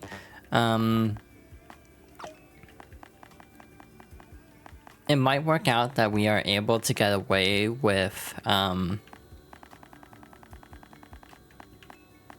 like, first striking everything in Chapter 6 or in Chapter 7. Like, it is a possibility. Not a high possibility, but the possibility still remains. Yeah, I kind of miss Quake Hammer, actually. Oh, re-equip that. Wait, I was trying to make room to equip the spike shield. I forgot. It's fine, Koopa Trolls aren't really that threatening, all things considered, but... It's funny me saying Koopa Trolls aren't that threatening. Neat. Oh, thank you. That's actually very helpful. But yeah, I think there is a stage above this too. If I'm remembering right. I may be misremembering though. Yeah, the other K-pop group I've started to listen to Le Sserafim more, partly because of Aiden, I'm gonna be honest. That they are getting me into they're getting me into a lot of K-pop at this point. Oh, thank God I finally got it. Again, it feels earlier than I want it to be for like the input. I think that's my main issue, is if I'm having to hit it earlier than I think it's going to be. Prince Mush, who we already saw, is a quote-unquote super boss. I'm just gonna say right now, Prince Mush has a move that will literally go on infinitely until A, you die, or B, you super guard. It's really mean. Like, the post-game, or the bonus fights in the Switch remake are very difficult. Which is why I'm not fighting Prince Mush right now, because I will get my ass kicked. Probably. Without, like, a very specific setup. I'm not, like, super into Le Sserafim yet. I can see myself becoming into Le Sserafim. I don't know if that makes sense. Hey, we actually got it. And again, Bobby does extra damage to flame enemies. So that is very good to land that. These are also in Chapter 8, by the way. A lot of these enemies are in Chapter 8, actually. There's also groups that just don't have much, to be honest. That's a Phantom Ember. It's an angry spirit born of hatred and confusion. So, I'm not too cool with this thing. Black. Again, wrong game. Max HP is 10, attack is 5, and defense is 0. You'll take damage if you touch it. Something even worse will happen if you attack it with fire. Also, if it attacks you, you might catch on fire, so try to guard well. Let's send this girl back to the grave, okay? Please. I'll do my best. Like, Aiden's super into Black Swan, I'll just say that right now. And like, I feel like I could be into them, but they also just don't have as much music, because they're relatively recent, I would say. They're not necessarily K-pop strictly, but Cat's Eye is also very big right now, after Lollapalooza. So like, I can also see myself getting into Cat's Eye. Let's go! That was a very good showstopper. So it looks like there's one more enemy we could tattle here, of the current set we're on. They are K-pop. I've had people tell me they're not K-pop, because they're like a world group, I think was how like the label was trying to pitch it, like... Or some kind of jargon like that, I forget the specifics exactly. One thing I will say about Junior Trooper and the photo from Zip Toad's message is it does feel slightly segmented, or he doesn't feel segmented the way that actual main characters are kind of segmented. Oh, you mean Black Swan? Oh, my bad. I meant Cat's Eye. It's like, sometimes not really considered K-pop. Also Swoop, Yella, an airborne blood-sucking bat-like thing. Max HP is 9, attack is 4, and defense is 0. As if losing HP wasn't bad enough, this little creep adds yours to its own. How totally gross. Don't let it bite me, Mario. Yeah, Black Swan is definitely K-pop.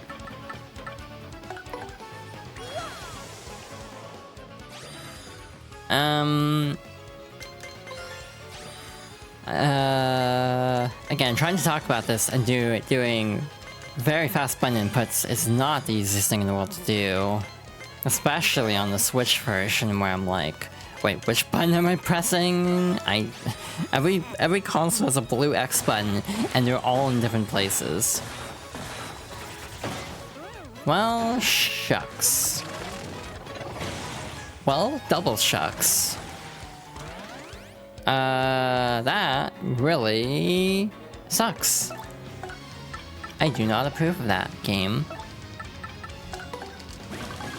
We're at 64 star points, so I'm gonna play a little bit fast and loose here.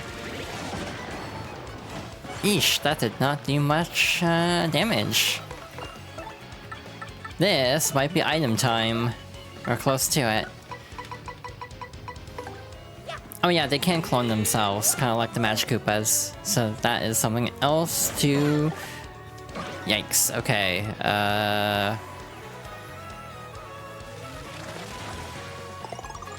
Well, that sucks. I forgot they could heal, too. Ah-huh.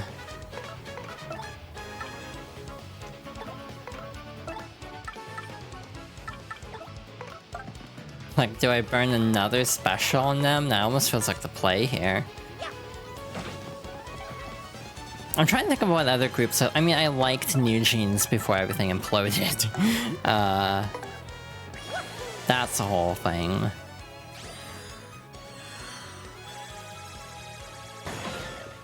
But like, I'm not... I almost feel like my tastes are slightly esoteric. I say it's Idol won like every award show in the Queen Card era, and is still basically winning a bunch for Fate, which is only a year ago. That feels weird to say.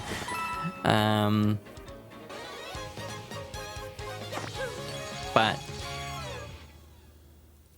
I feel like my tastes are a little bit less like, you know, BTS, Blackpink, just like very, the really uber famous groups I feel like I'm not into. Like, I have sort of tried to get into Blackpink's music. I kinda can't. I don't really vibe with it. Shoot, timing was off. Okay. Okay, they are being very slippery. Cool. There we go.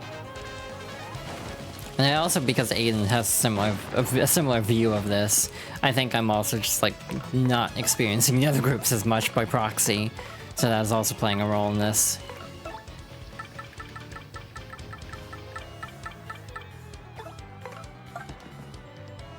I am doing quick math in my head of like, what do I want to even do here to approach this? Neat. See, like, if they attack Mario, he's probably going to die, so I'm going to play it safe and use the Thunder Rage. Again, the Chain Chomps especially are Chapter 8 enemies. The wizards are only in the pit, so they are very difficult enemies. So next is BP. So we've already done another full loop in just a couple floors. Yeah, so this would be 7, this would be 7, and now this would be 7. Because we start with 3 BP, so to get to 24, we'd have 7 level ups here. BTS is fine, to clarify, in terms of music. Obviously, the music is very mainstream. If you, again, like I joked, I think it was during the Kirby Air Ride stream, because I was just editing it. I made a joke about, like, if you've heard a Samsung commercial in the last, like, 5 years, you probably have heard a BTS song. I think that's how I put it, at least. Because, like, butter was used in, like, all the Samsung commercials at the time. I keep wanting to say controller instead of commercial for some reason, and I don't know why my brain is acting this way.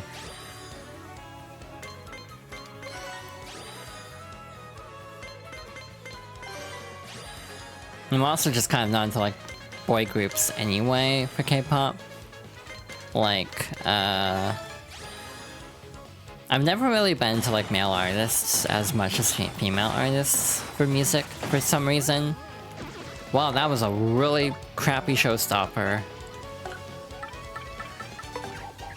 This is dumb. Will this work? Probably not. But I'm going to try it anyway.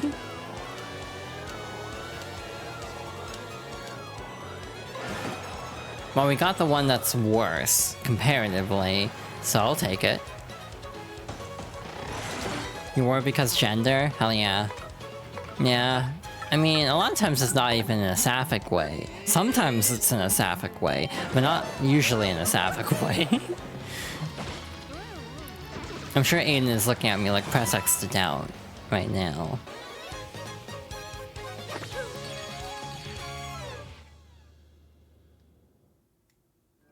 Alrighty, we are actually getting pretty close to the end. I don't know how much time we'd actually have to do chapter... God damn it. I don't know how much time we'd have to actually do chapter 7 though.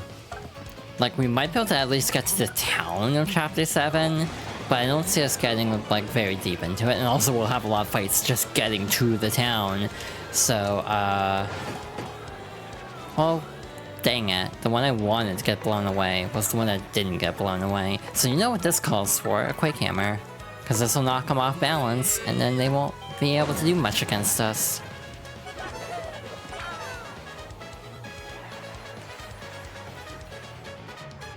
That Shine Sprite roulette would have been a lot nicer earlier than right now, if I'm being real. Because, yeah. That's a full heal if you actually line up the Shine Sprites. That'd be great against the boss of, the pit. Nope, I know my luck. In general, I feel like with K-pop especially, I just feel like... I don't know, I just like female voices better for singing. This is kind of how I roll, for what it's worth.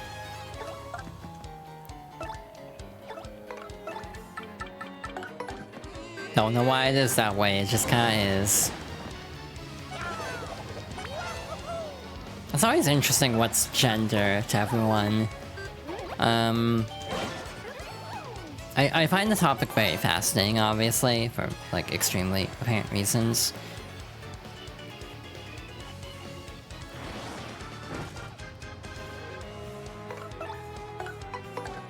I should have multi-bounced, now that I think about it. But this'll work. We're at 24 star points. I actually need to, like, do some star point management in my head.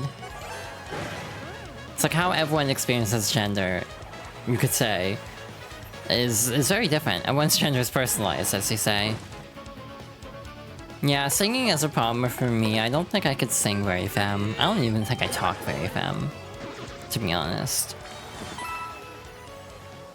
Everyone tells me otherwise, but I'm also my own worst critic, as always.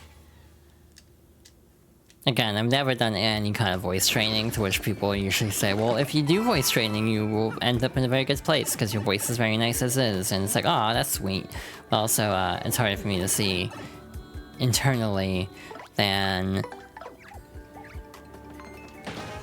externally, because I hear my voice differently. I also hear my voice a lot, because I'm always editing videos. I like to keep busy, because I'm a workaholic. Yeah, Kura, I'd say your voice is relatively androgynous, from what I've heard. Oh dang, that did a lot of damage. Oh dang, we also had the stage helping us. Hell yeah, that was very convenient, oh my god.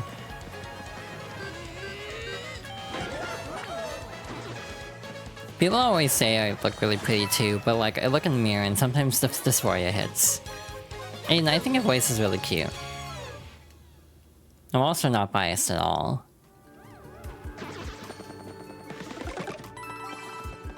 Like, it's very calming, I think, for lack of... Like, I'm trying to think of the words describing. Calming is the first thing that comes to mind. Yeah, my low range is actually kind of disappearing, actually. For some reason. And again, I'm not even doing much in the way of actual voice training. And yeah, it kind of feels like my low end kind of is not as good as it used to be. It's also really funny how Aiden's, like, voice will, like, pitch differently depending on, like, if they're flustered or not.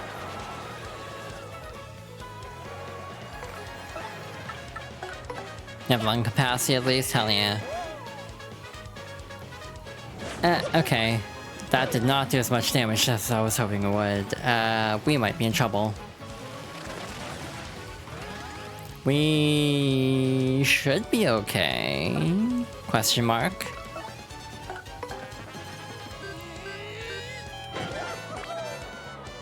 That did 6 damage. This does 6 damage, right?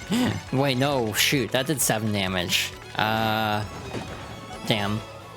Miscounted. Oops, I forgot I had the Power Plus equipped. It might heal. Yeah, there we go, so we're back to square one. Well, shucks. Again, like I said, I knew things would bog down once we got to this section of the pit. It's like I played this game before. You know what I should be doing is using Yoshi, because Yoshi pierces defense. What the hell is that? It's like a little worm.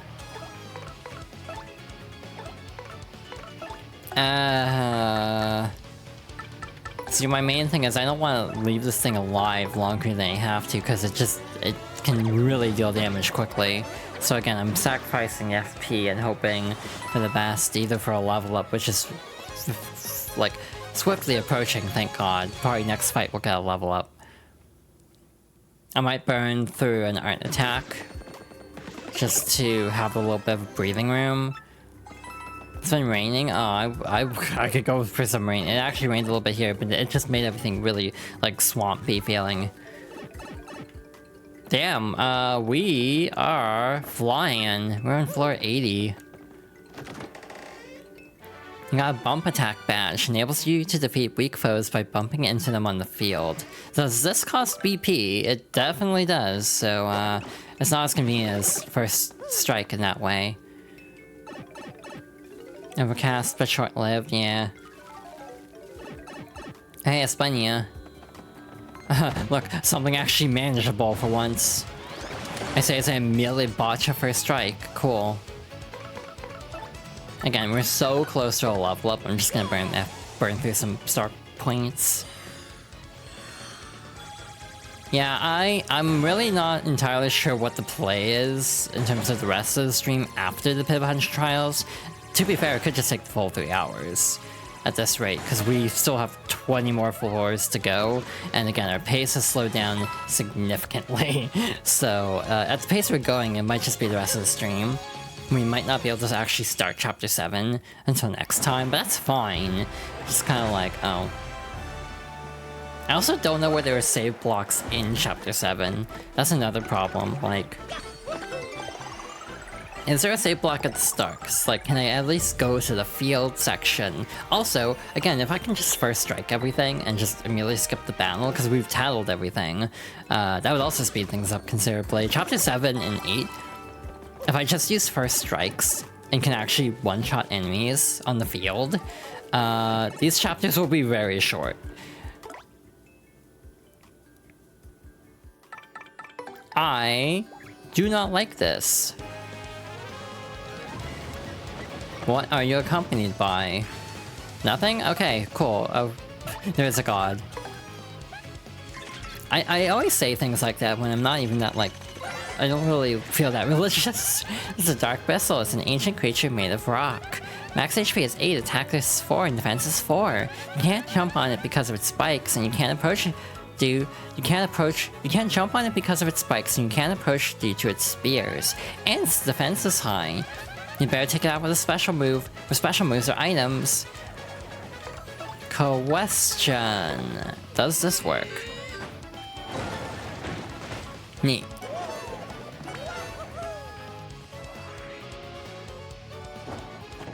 Oh, hi. I forgot that fell.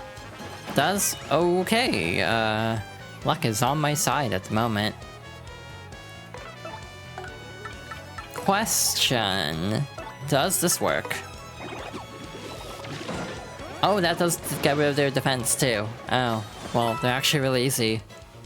You love the way things can just happen, yeah. Again, we've had a couple fights end through like fire. On my first playthrough of the remake, I actually won a fight. I think it was Rock Hawk who just got comboed by like all of the stage hazards happening all at once. It was really funny, actually. I don't like you. I do not like spider enemies in video games. This is a relatively cute spider, all things considered, but I still do not like you. Oh no, I'm looking at the next row of enemies. We might be in danger. Going into 80 or 90 to 100. Yeah, that's big ass, yikes. Looking through there.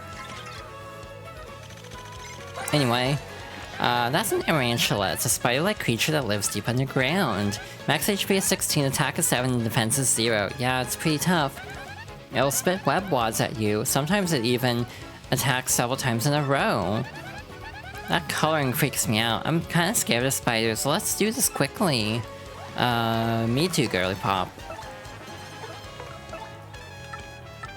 I'll tell the piranha plant next time if we get a next time.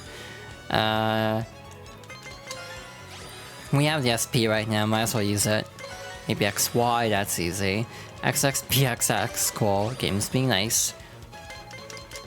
That's the same thing, but with the Y. Now the game decides to be mean. But I think I got completely sidetracked. Normally I would take a... Wow, this was like an hour ago I was trying to talk about this. I got really... Oh, well that, really sucks. Ouchie. Well, we got one at least.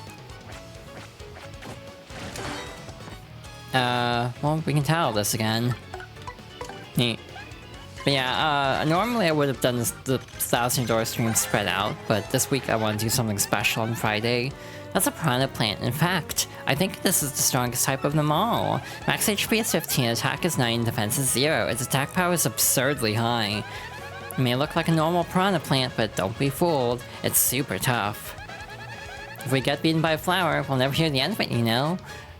You'll never hear the end of it, know what I mean? So true, bestie. Yeah, there's a beta for Sonic Racing Crossworlds this weekend, or a network test. I kinda wanna try it. I'm not like chomping at the bit to play this game, I'm gonna be real. But I'm willing to try the beta. I don't know, I'm just not quite vibing with it. From the first beta and just everything I've seen of it. But I'm willing to give it another try. Also, I was kind of doing a Sonic Riders marathon, but then I needed to take a break from it because I wanted to set up the mod that lets you play Free Riders without Kinect support. As much as a part of me does legitimately want to try the version with Kinect controls just to see how bad it is, like I'd be curious to see how it actually feels. Like in theory, but I don't actually have a Kinect at the moment. What am I looking for again? I forgot. Oh right, Heart Finder might actually be helpful. Cause I'm losing a lot of health. It's pretty bad. Oh. It's like, part of me is morbidly curious, but again, there is a mod now that actually lets you play without Kinect controls, which obviously fixes the main issue with it, but to be perfectly honest, just looking at what I've seen of the game, I don't think it looks very good anyway. Like, it just looks not as good as the first two, period. Even if you fix the controls, I don't think that fixes the actual core root of the problem, ultimately, and that's why I want to try it.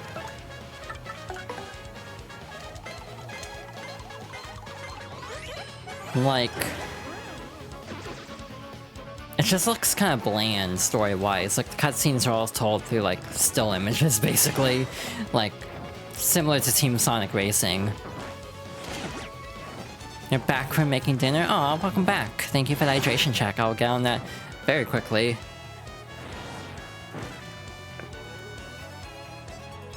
Five, 6, 5. Neat.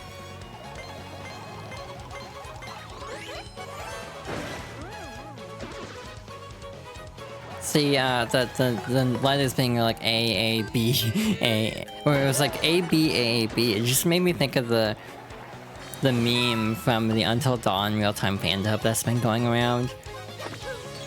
Of like the like I can't do it as cutesy, unfortunately, but that's just what I thought of when I saw that combination of letters.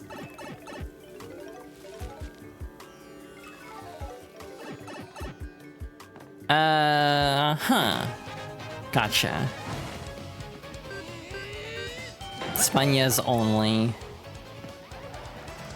But how do we want to proceed with this floor? So this will do like 5 damage, right? I don't remember if Fiery Jinx goes through the fence or not. That's something I should probably have figured out by now.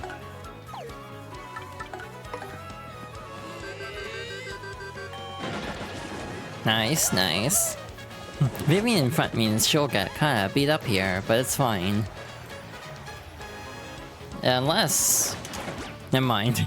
I did not lock in. Okay, I locked in a little bit, so that's something. Well, we got 1 out of 3. We got 1 out of 3. I could have done a lot worse there.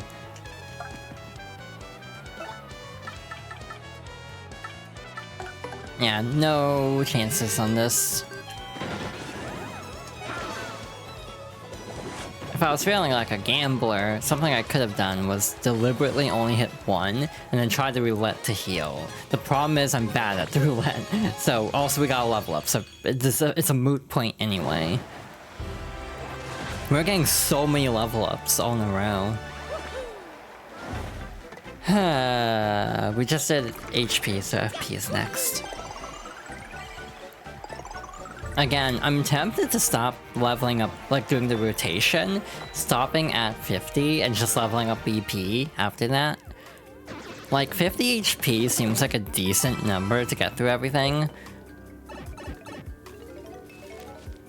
I want to say my first playthrough of the game, when I first tried going through it and failed miserably, I'm pretty sure I was really bad at that. And instead of leveling up evenly, which is probably why I compulsively level up evenly now, I instead made the very smart decision to level up like only HP. I'm pretty sure I had over 100 HP at that point. And I don't think I understood how badges worked entirely, so I didn't really care about badges, even though they're like the broken way to play this game. So like, I played really bad the first time through. Lady Luck is on my side today.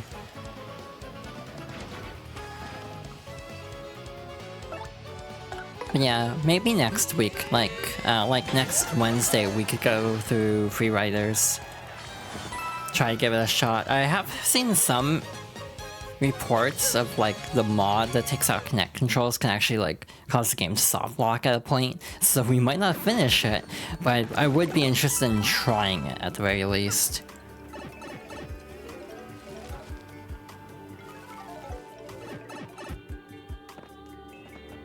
Hello. These can't first strike us at the very least, so that's nice. Koops was actually effective last time, so we might just stick with that.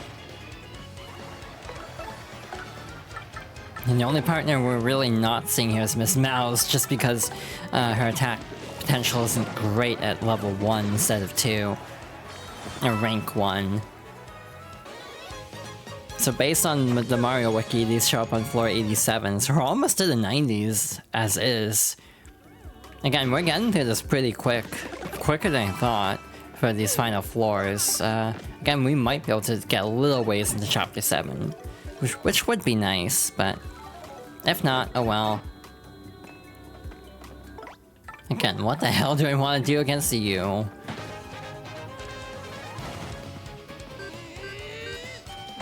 Piece of cake.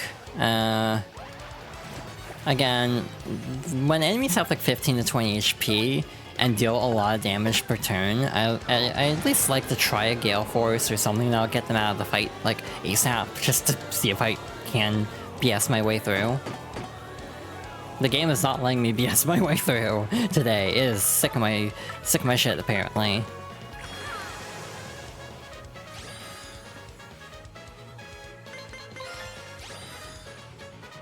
Yay! I like the different button combinations. It's weird to think that we're almost to the end of August. You could say August slipped away like a bottle of wine. Yes, that is a reference. Well, shucks. That could have been better. Hey, at the very least, I'm really walking on the super guards at the moment, so that's great. Finally getting a handle on that. To be fair, my MO in these types of games is kind of don't let them attack at all. So that's like something you might have noticed, is I try to one-turn everything. Cause like, why would they let things go longer if it means there's a risk of perishing? Why are you so smug? Oh, that's why you're so smug, because you deal a lot of damage. Also, again, if I want to show the post-game fight, I have to do the last 50 floors again, by the way. So, I mean, this did go faster, and we will be at a higher level. The one downside of being at a higher level is we won't level up as frequently. So that is actually a downside of being at a higher level, our leveling pace will be slower. Like, it feels weirdly backwards in a way that's like, on one hand, being higher level means you're stronger, on the other hand, it means you're not getting healed up as frequently. So it's like weirdly not a good thing.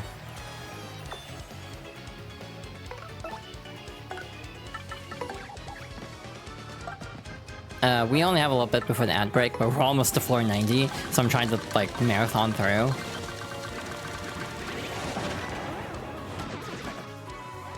Well, that sucks. I was hoping that would do a little bit more damage than it did, but it's fine. Next turn we'll be able to win.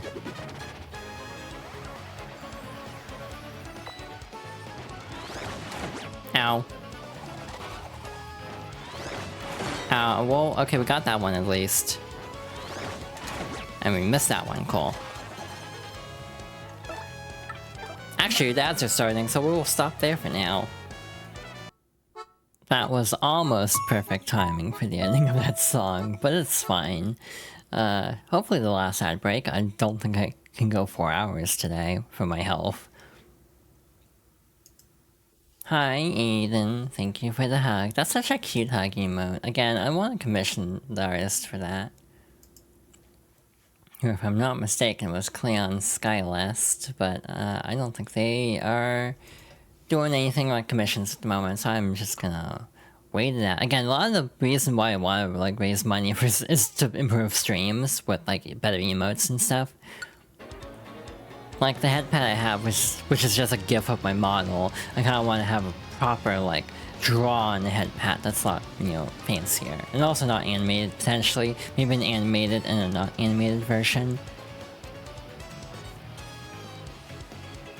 So, what were we up to? We were fighting the Spunyas on floor like 89 or something. Oh, hi, Aiden. That is very ominous, the little colon 3C you're doing in chat right now. Are y'all scheming? You know, I actually don't know where I even would have picked up the phrase y'all, given where I grew up. It's like, where did I get y'all from? I genuinely do enjoy saying y'all. I'm also a little bit bummed that Charlatan isn't here, but also he overcharges, so it's fine. You got a Lucky Day badge. During battle, enemies will often miss while trying to attack Mario. Hey, that's good. That's a very good thing to have. Can I equip it? Probably not. It probably costs like 7 BP. Hey, guess what? We have a new round of wizards to go through. Hey, look, it was 7 BP. Who could have seen that coming? Again, it's almost like I've played this game an unhealthy amount of my life. I don't actually believe I've played it an unhealthy amount. I just like saying it that way because it's funny. Oh no, they have a stopwatch. That's really bad, actually. That can paralyze us. That's an elite wizard. This is the top of the heap for half-machine organisms. Max HP is 12, attack is 8, and defense is 5. You can probably guess this, but it uses various magic moves in battle. And if it's alone, it'll create illusions of itself. It has no real weaknesses, so just use whatever you got to beat it, okay? Let's go, Mario. Well, that sucks. What the hell do I want to do here? Is my question. We can go for the Hail Mary. So, I'm realizing a problem with this whole doing the pit now situation we've got going on here. Again, traditionally, I like doing the Pit of 100 Trials a little bit later than this. Or around this time, but like the previous time I've played the game, I didn't save it till endgame. I saved it to after Chapter 7. So, because... well, that really bites. Ow. Oh, this is a real conundrum now, because the stopwatch is gonna paralyze us, meaning we won't be able to do anything for 2 turns. If it works. It worked. Oh no, 3 turns. Okay, that's worse than I thought it would be. We can't even guard, by the way, I'm pretty sure. So this is gonna be very interesting. One change to the Pit of 100 Trials, though, is they did add the ability... ooh, that's real bad. They did add the ability to save. Or not save, but like... you get an option to retry a floor if you die. Which is good. That's a very... well, okay, that's not a good thing. Oh my gosh. Bella's gonna die again. So yeah, we might straight up die here. That's fine. But, also obviously not preferable.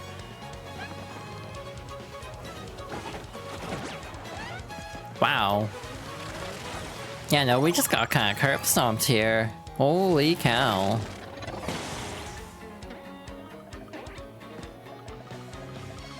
What could possibly help us at this point?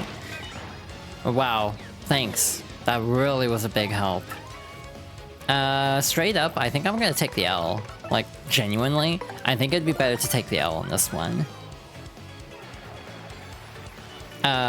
This was kind of just RNG being bad to us. Like, if we had not had the stopwatch... no, they're all the real one. I hadn't fought a single... wasn't able to defeat a single one, because I was paralyzed for almost the entire round. Do not restart from last save. I do not want to do that.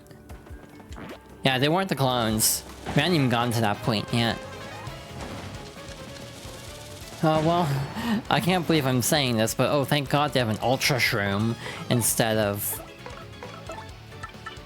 all the other, like, instead of a stopwatch. Again, Ultra Shroom is way preferable, and that's depressing them saying this way. I'm not even gonna go after all of them. I'm just gonna go after the main group here, and if I hit the 5th one, that's fine. I just kinda wanna get the main, like, the one with the Ultra Shroom I wanna get out of here immediately. Oh my god, that's a lot of star points, so we will get a level up for sure.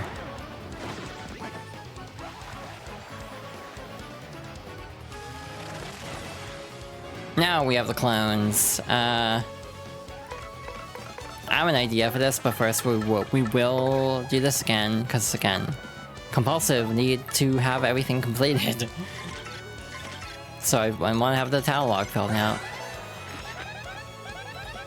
That's an elite wizard illusion. There's no point in attacking it. The real elite wizard has a max HP of 12, an attack of 8, and a defense of 5. If you attack the real one, the illusions will vanish, so find the real one. Huh. I didn't know she had a separate title for that. That is really nice, actually. Yeah, I didn't have to be fighting 5 of these either. That's also just a case of bad luck there. Because there are several patterns per floor. Though it does appear that when you try again, it does keep the same pattern, which is interesting and good to know. realistically, we're so far in that they're not gonna let us pull this bullshit anymore. They're not gonna let us just BS our way through these fights. Or maybe they will. Okay, cool. See, look, we're already halfway to the next level. That's how much many star points we got from just this. So like, hey, we're kind of in a good spot right now. Alrighty, math time. So we have 7 levels here. We have 8 levels here. 8 levels here. 7 levels here, so BP is next. Again, I'm not the best at math sometimes. I'm doing my best. I don't know if I would prefer the Swampire. Yeah, I actually would. What am I saying? I might as well re-equip this. Not that's gonna... Actually, this isn't even gonna do us so much good here. What the hell do I even want here? I mean, I guess we don't need ice power anymore. I might actually drop this because we're getting so many level ups down here that I don't think we actually need that at the moment. I might go with the other power plus, actually. That might be the call. We'll see how this helps. Because being able to just one-shot enemies will help a lot here. Like, we'll do 10 damage, assuming this has no defense. Oh no, that's a Mazy Daisy. Well, pivoting. Because Mazy Daisies give you a crap ton of star points. So I'm going to go out of my way to prioritize that. The best way to guarantee damage at this point is to Rally Wink. Rally Wink will basically give up Bella's turn to give Mario an extra turn, which is very helpful if we have souped up Mario the way we have. Look at this when we finish off the Mazy Daisy. That's 48 star points from one enemy. That's ridiculous.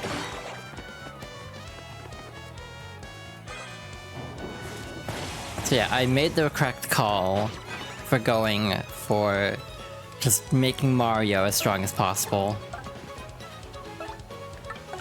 Alrighty. There's one more enemy type in these floors that we will see later. Probably next floor. That's a poison puff, basically just a poisonous puff of air. Max HP is 15, attack is 8, and defense is 0. Its poison gas attack is 10. These things charge you, but they also save up toxins and poison you with them. Scum. Plus you can't touch them when they're saving up toxins or you'll get hurt. So annoying. Hey, so about that, the spell wore off. Bad news. We are on our own.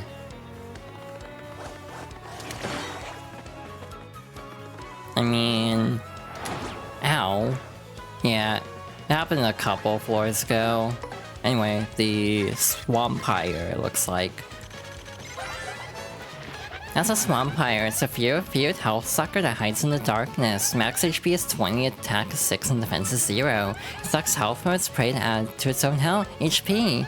And that totally grosses me out like you wouldn't believe. If you let it feast on you, its HP will get really high. Focus your attacks on it. I guess this is the more dangerous of the two.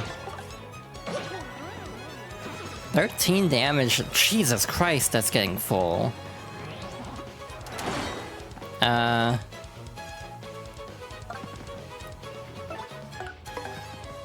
Like, that's almost a full level up on its own.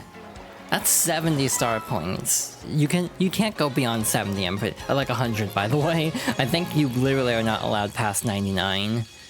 Unless they change that for the remake, but we got a full level from one fight, basically. So we just did BP, right? So, Again, the temptation is to just leave it at 50 and then put everything into BP going forward. I think I'm tempted to try that. But my OCD is telling me to stick with the plan. I'm not even gonna lie. So maybe we'll do HP. We're probably gonna cycle around to another level anyway, so it's fine.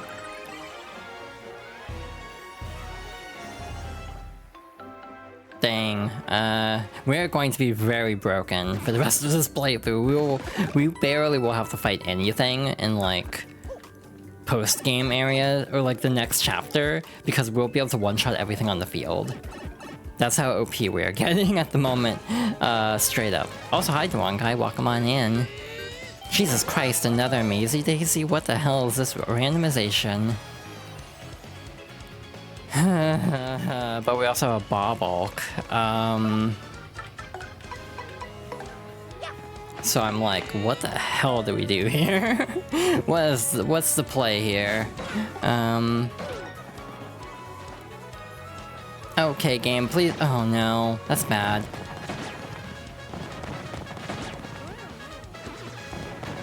Well, we're not tattling them. Did that actually give us the star points for the bob-bombs? Or did it not? I couldn't tell.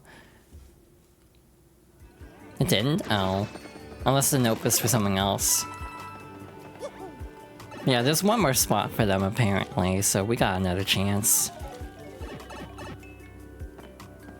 Just the amazing. I mean, that's like still 30 star points, so I'm not gonna look a gift horse in the mouth here.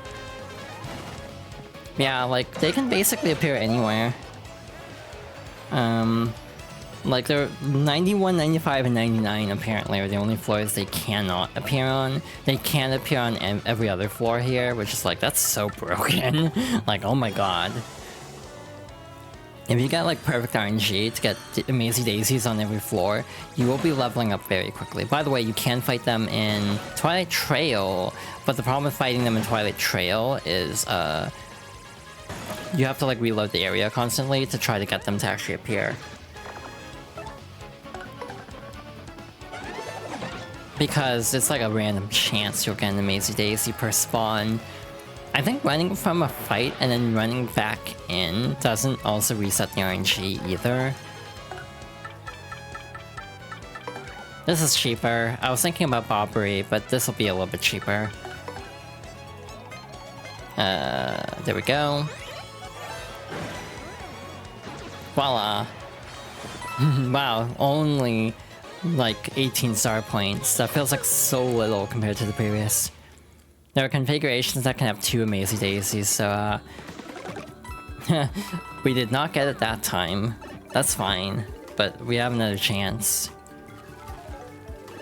Oh no, more wizards. Okay, cool. You can also do the Ultra Hammer as a starting move. Obviously, it's very hard to pull off.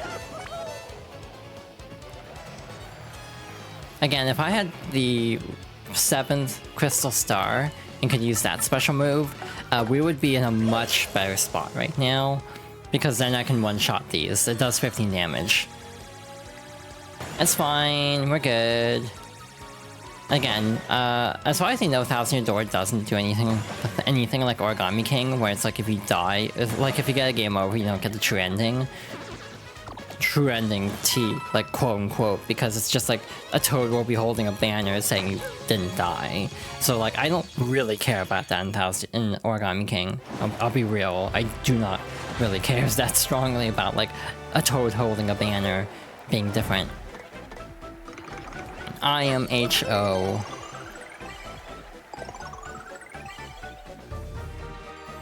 Anyway, wow, okay, we are swimming in star points now. Again, I almost don't mind seeing that many elite wizards as long as I have the star power to actually fight them.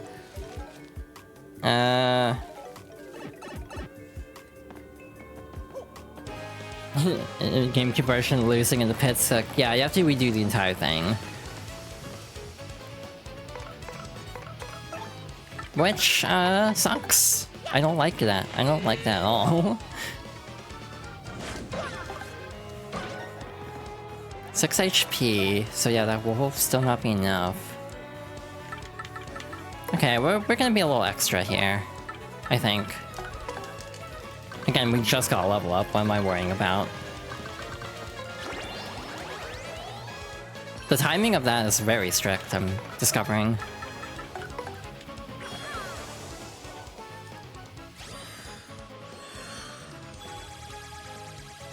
I forgot what floor we're on. I'm not even gonna lie, I've lost track entirely. So that's great. 96, cool. Thank you.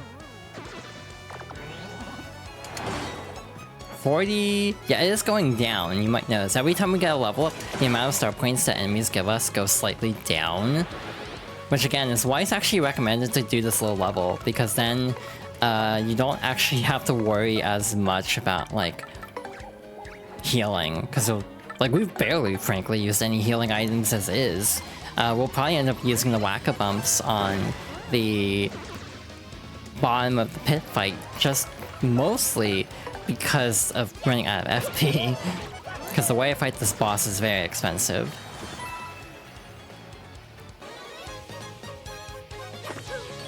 It's gonna put us at like 89. So what, 3 more floors before the boss? Piece of cake. No problem. I say, fully expecting a problem. Oh no. And there's the problem. Okay, we're gonna towel it this time because we kinda have to. Yeah, the level cap in this game... oh, god damn it.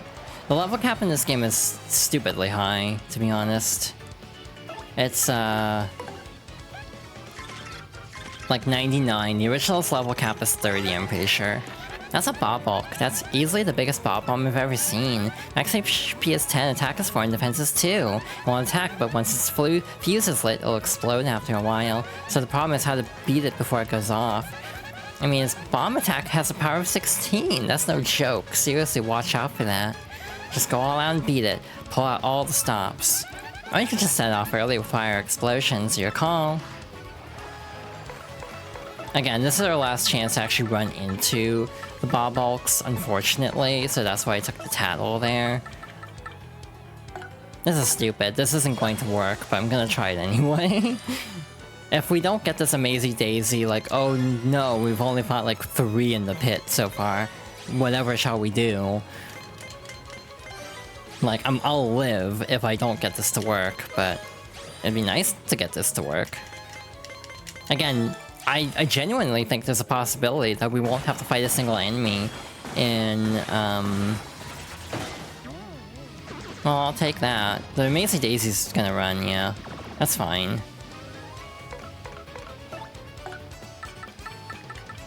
Now, what the hell do I do here? Can you guess how you die to these things? Yeah. Actually, what part of the game did you try that on? Because I feel like that would also make a huge difference. That was 98, right? So we're almost to the bottom.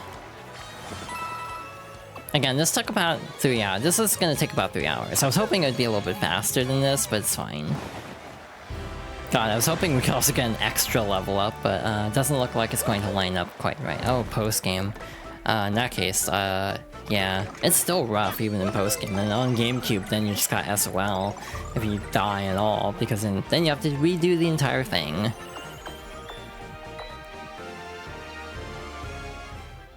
That was 98, right? Or was that 97? Oh god, my brain is mush right now. So this is 98? The reason I'm being so meticulous is I'm wanting to make sure I'm, like, relatively healed up for the boss. God damn it. The spin attack is so unreliable for that.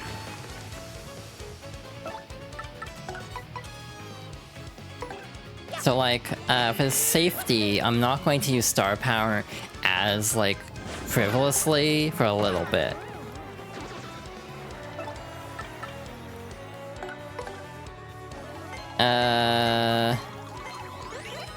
Cool. should be able to finish him off next turn, if all goes well. Oh no, that's bad. Well, that's actually not that bad.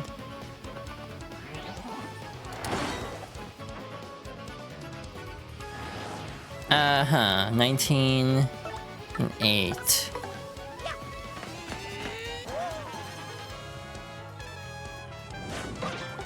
I'll do okay, so we're basically done with this fight. We just gotta survive one more attack from the Puff. Piece of cake. I also don't know how much experience the boss will give us, just because it's such a difficult boss. It's like, I don't know if they really expect you to fight it, to be honest, so... The main thing is, in chapter 7, I'll have to make sure that if I want to show the fights and not just get the tiles from the trash can, I'll have to remember to actually show them. And not just mash through, kind of a thing. Like, instinctively not doing a first strike on certain enemies, otherwise I'll skip a boss, basically. Well, shucks. This is not what I want to see before having to go fight a boss here. So we're gonna have to burn some star power on these, huh? That's such a cute emote, the Kepler emote. Kepler with an L instead of Kepler with a 1. I've definitely gotten thrown off by that before. As in the cat emote in chat, to clarify. Oh. Yeah. Anyway, we're not in the best spot right now. However, we're not in an awful spot either. We're just kind of mid at the moment. It picks for every instance of that enemy. Interesting. Well, this is kind of not great, but shrug. Clear out a little bit of inventory room, I guess. Shit, we need Goombella to tattle. Well, it's time. We'll have to see how this goes.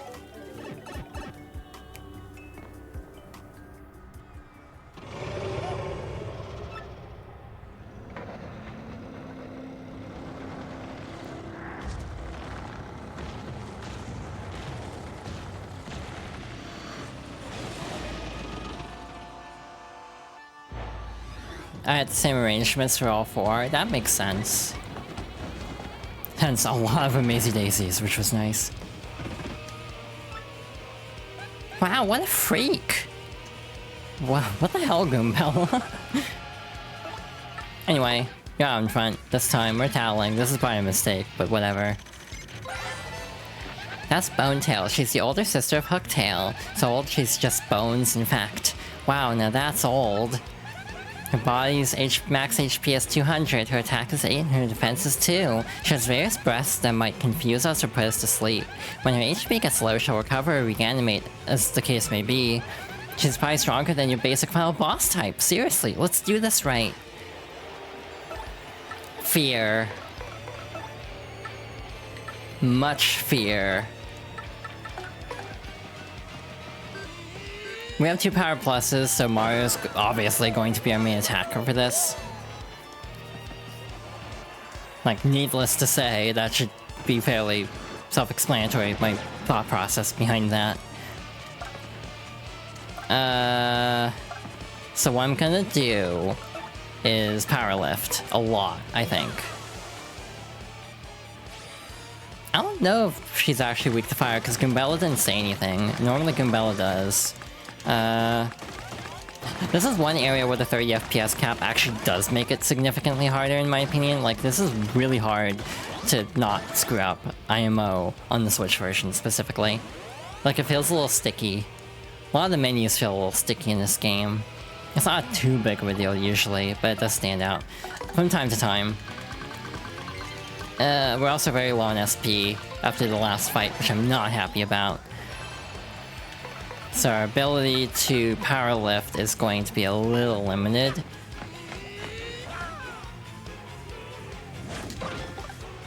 Holy cow, we're doing 20 damage a turn. And also we're not taking much damage either, which is great. And the unfortunate problem is no one else is going to be power lifted other than Goombella, so she's going to be our main party member for this encounter, I suppose. I'm not even gonna... Actually... What the hell? Why not? Just go all out. Shit, I messed up the stylish timing on that. It's fine.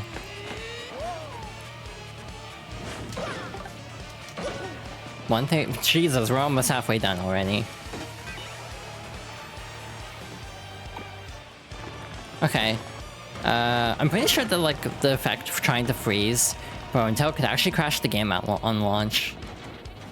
So, hey, good thing they fixed it, otherwise I would have crashed the game. Again, it's a very rare event trigger, so it's like the exact combination of events to get the game to crash in that way is so specific, I can't even be, like, mad that they missed it. It's like, yeah, this is very specific, trying to get the game to stall out that way. Well, all we can do is a spin jump. That's not great, but it's something. Oh no, confused. That's bad. Rally Wink is probably not going to be a great option for now. So I'm gonna swap her out real quick.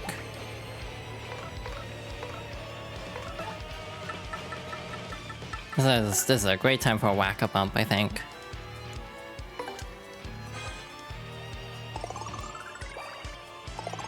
And I don't know what the hell to do with Vivian, if I'm being real.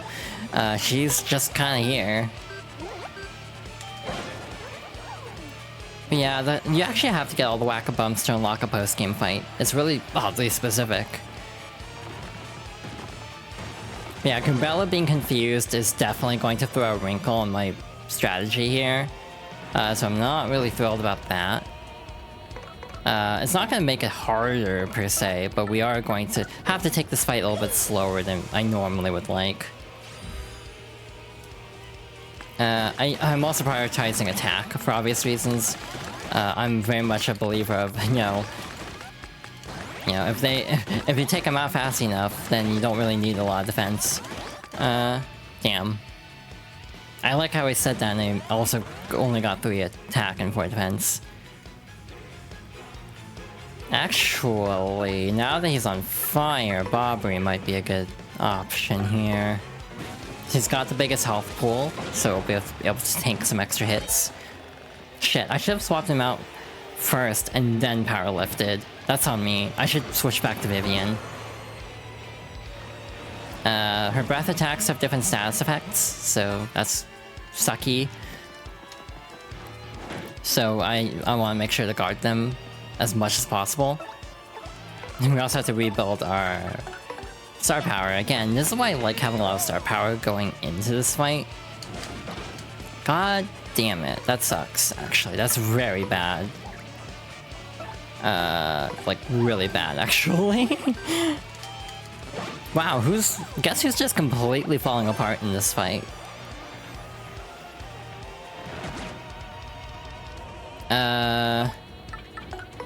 I think I'm failing the nerves of trying to get through this.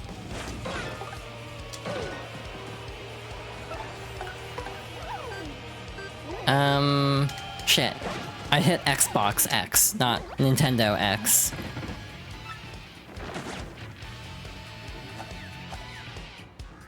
So, we actually don't have a whole lot of options here, unfortunately.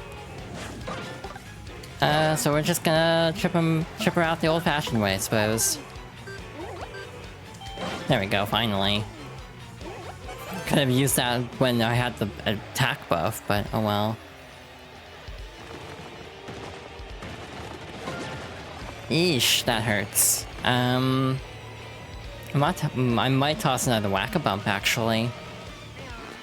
Alright, what's it gonna do? Well, I could have used that for Goombella, actually. Oopsie.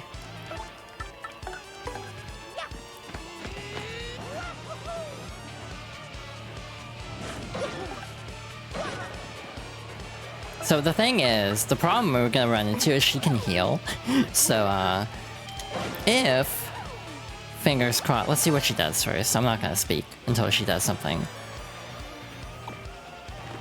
Okay, she's not gonna heal. Cool. So, because she didn't actually heal, I can just finish the fight, hopefully. Unless I F up this action command, of course. Again, she can heal. I don't know how much that actually would do, to be honest, but, GG's. There's a temptation to let the fire finish her off, but she could also heal with that turn. Let's go.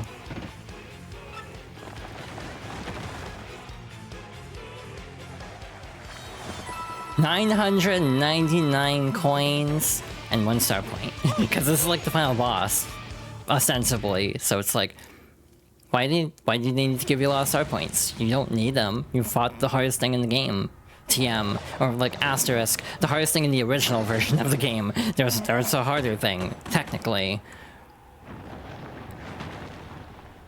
Now, your mileage may vary on what's actually harder. However, we get for this, our troubles, you got a return postage badge. Does half damage to enemies if they directly attack Mario. I'm a silly. I forgot to equip any of the badge points that we just got. Oopsie. That would have helped. I'm only gonna rock 1. 2 feels like overkill. I might actually toss 1 for the partners, though. Yeah, I won, so I can't complain. It's just like, I could have had an even easier time if I'd remembered to equip anything there. My bad. Do I even want to equip anything else? I kinda don't think so. I think I'm good. In terms of build, so we'll just save it for the next level up for BP, in which case we'll toss something in there. Anyway, I'm gonna, like, leave. I don't want to stay here anymore. Where the hell's the pipe? You know, we probably won't have time to do a whole lot after this. I might talk to Frank. I think we all have time to talk to Frankly, at least. In terms of, like, talking to him about the, next objective. But we're not gonna start Chapter 7 proper. Oh yeah, we have to do this. I almost forgot. I'm saving first. My dad's back. Sorry for troubling you. I guess health and family really are the most important things, you know? You know, I'll look for new work. I've got to be strong for my dear son. Thank you so much. I'll give you my treasure as a reward. It's really important to me, but nothing's more important than my dad. So here. Alright, you got a silver card, a member's card that lets you play the paper mode game. Now if you'll excuse us, really, thank you so much. So we have all the cards now, we can play all of the Pianta Parlor minigames. It's all the trouble. Oh my god. That is 5 chapters later than it could have been. But we did it. Oh my god, we're hurting real bad, but it's fine. But yeah, I'm stressed. It's kind of funny. In spite of not actually struggling on that fight, I definitely felt very on edge getting through it. Yeah, look at that. We can just one-shot the sewer enemies now. We don't even have to fight them at all if we land that first strike. Obviously, we don't get the 1 pity star point for beating them, but do we really need it at this point? We're very overleveled. Again, we might not even have to fight anything in the actual final chapter, too. We're level 28, which is typically, like, past the ending level of, like, when I save the Pit of 100 Trials for later. Yeah, we already passed the, requirements for Golden Platinum. We already got the Golden Platinum quest. Silver was last, because I wanted to save the, pit for now. But yeah, that's the trouble taken care of, so...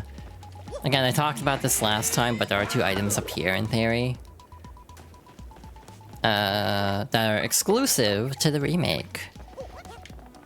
Hey, chat. I have a question for y'all.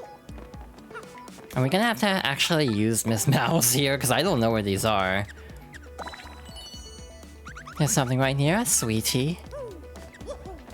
Okay, Miss Mouse doesn't tell us depth, unfortunately. So, there's only so much she can do for us. Wait, you're sniffing over here, I see. I don't know if I want to actually stop and look for these, because this is going to take a bit. But the question I have for chat right now is, do you want me off stream between these two chapters to work on side stuff, like cooking and like badge cleanup, in terms of the like ones in the shop, the ones from Charlieton, like getting those like on my own time, like right now. Because that's what I'm leaning towards. I don't know if I want to show that on the stream, because it'll just take forever. I'm not going to do all the cooking, because there's a couple things we're still kind of missing. But I'm tempted to do most of the cooking on my own, because it will take a few hours. Yeah, it's still a scam. I mean, I'll cook it, probably. I got the feeling something good will happen soon. Oh my god, is there a pity rate? My instincts are always winners. I'll be waiting here for you again tomorrow. Too bad I'm not streaming tomorrow, unless I just do it on my own time. Yeah, like, would y'all mind that? Like, or would you prefer to see me do it on the stream? That's basically my question. Okay, we already saw this. Did we buy the latest volume of Super Luigi? We did. Cool. Because, like, if you want to see me go through it, I'm more than happy to oblige, but... Also, we can stay at the inn with an inn coupon. We have 3,509 coins. I think I can stay at the inn. Welcome to the Lone Refuge in the Port of Filthiness. Our beds will soothe your soul. Okay, the rest is 5 coins. Enjoy your stay. Again, I will leave it up to chat, because I can go either way. But like, this would be a good time, since we're just gonna end off in Rogueport. Did you sleep well? Now you're ready to get out there and face the world. See you again soon. Like, this would be a decent stopping point to, like, work on cleanup, basically, is what I'm asking. So, like, what I'm asking is, do you want me to buy badges and, like, do recipes off stream, or do you want to see me actually do it? That's what I'm trying to ask. We have so much money, I'm just cleaning them out right now.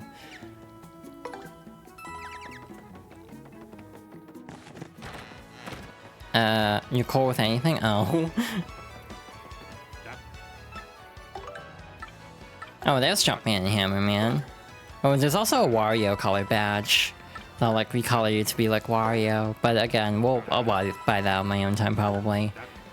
Instead of hoping it refreshes while I'm on stream. Hey, yo, thanks very much, getting an item like this at that price, what a deal. I change my products from time to time, so come back soon, alright, my man? If you doing those on stream means more time for Yuna yapping, you're down. But like, I can Yuna yap over the next game we're doing, which is Animal Crossing. Or like, Nintendogs. Like, I will still be streaming plenty, it's just, I don't know if I want to do something like tedious like that on stream. Ah, excellent timing! You're only 3 hours late after I told you I was ready. I finally have it, Mario. I found a way that might just get you to the moon. You must go to Far Outpost, and you must use the cannon there, and it will blast you. We're using a cannon to get to the moon? Doesn't that seem unsafe? I know how it sounds, really. To be honest, I'm not entirely sure of all the details. Accounts from Far Outpost speak of a device that can launch anything, anywhere. Even to the moon. Oh, where is this Far Outpost, then? I believe there's a pipe to Far Outpost somewhere beneath Rogueport. I'm not sure of the exact location. Yes, I believe it was hidden for some reason. If my information is correct, you need something called an Ultra Hammer to get it. An Ultra Hammer? Didn't we get one of those already, Mario? Ah, well, I see. That certainly changes the subject now, doesn't it? Well, use that Ultra Hammer to find the pipe to Far Outpost then. Get to it. If you say so, Professor, let's find Far Outpost. Oh yes, one more thing you should be aware of. The Bob-ombs who live there are sort of a surly bunch. They may not let you use their cannon. You may have to negotiate with them. In any case, that's your problem. Good luck. Get that last crystal star. I kind of forgot very briefly that we haven't even gone to the moon yet. Because again, I'm not used to doing it this early. I'm gonna do some goofy. We have like 10 minutes before I'm ending the stream, so it's fine. I am going to... God, there's still so much optional stuff we could do. So yeah, again, I'm getting very like, hey, if you want to do it, you do you, fam. Kind of... Wait, I should do that. Oops, down the pipe again. But it's like... yes or no answer. Do you want me to do the thing on stream? I'll phrase it this way. Because I can go either way as well, and my executive dysfunction is kicking in. Sure, okay. Do the things, okay. On stream, you want me to do the things on stream. Is that what the consensus we have reached? Fortune favors who I compel it to, and that's anyone who sits for a spell or two. Are you ready for a taste of power? That's good, that's great. Choose your path to fate. Which path do you choose? We have seen this already. So, just gonna do that. It's fun, okay. Because we have like the Boo quiz, which is new to the remake. We have Pianta Parlor still. We have a bunch of stories that we can hear from someone on one of the rooftops. There's also the guy in the bar, but I actually don't really care about his stories. They're more like gameplay hints. So they're not as like helpful to me just because... I don't know, I just don't find them as helpful for some reason. Okay, so I will not do the recipes. Is that what we have decided? I'm just making sure, because I don't want to get the wrong idea, I guess. It's fun? Okay.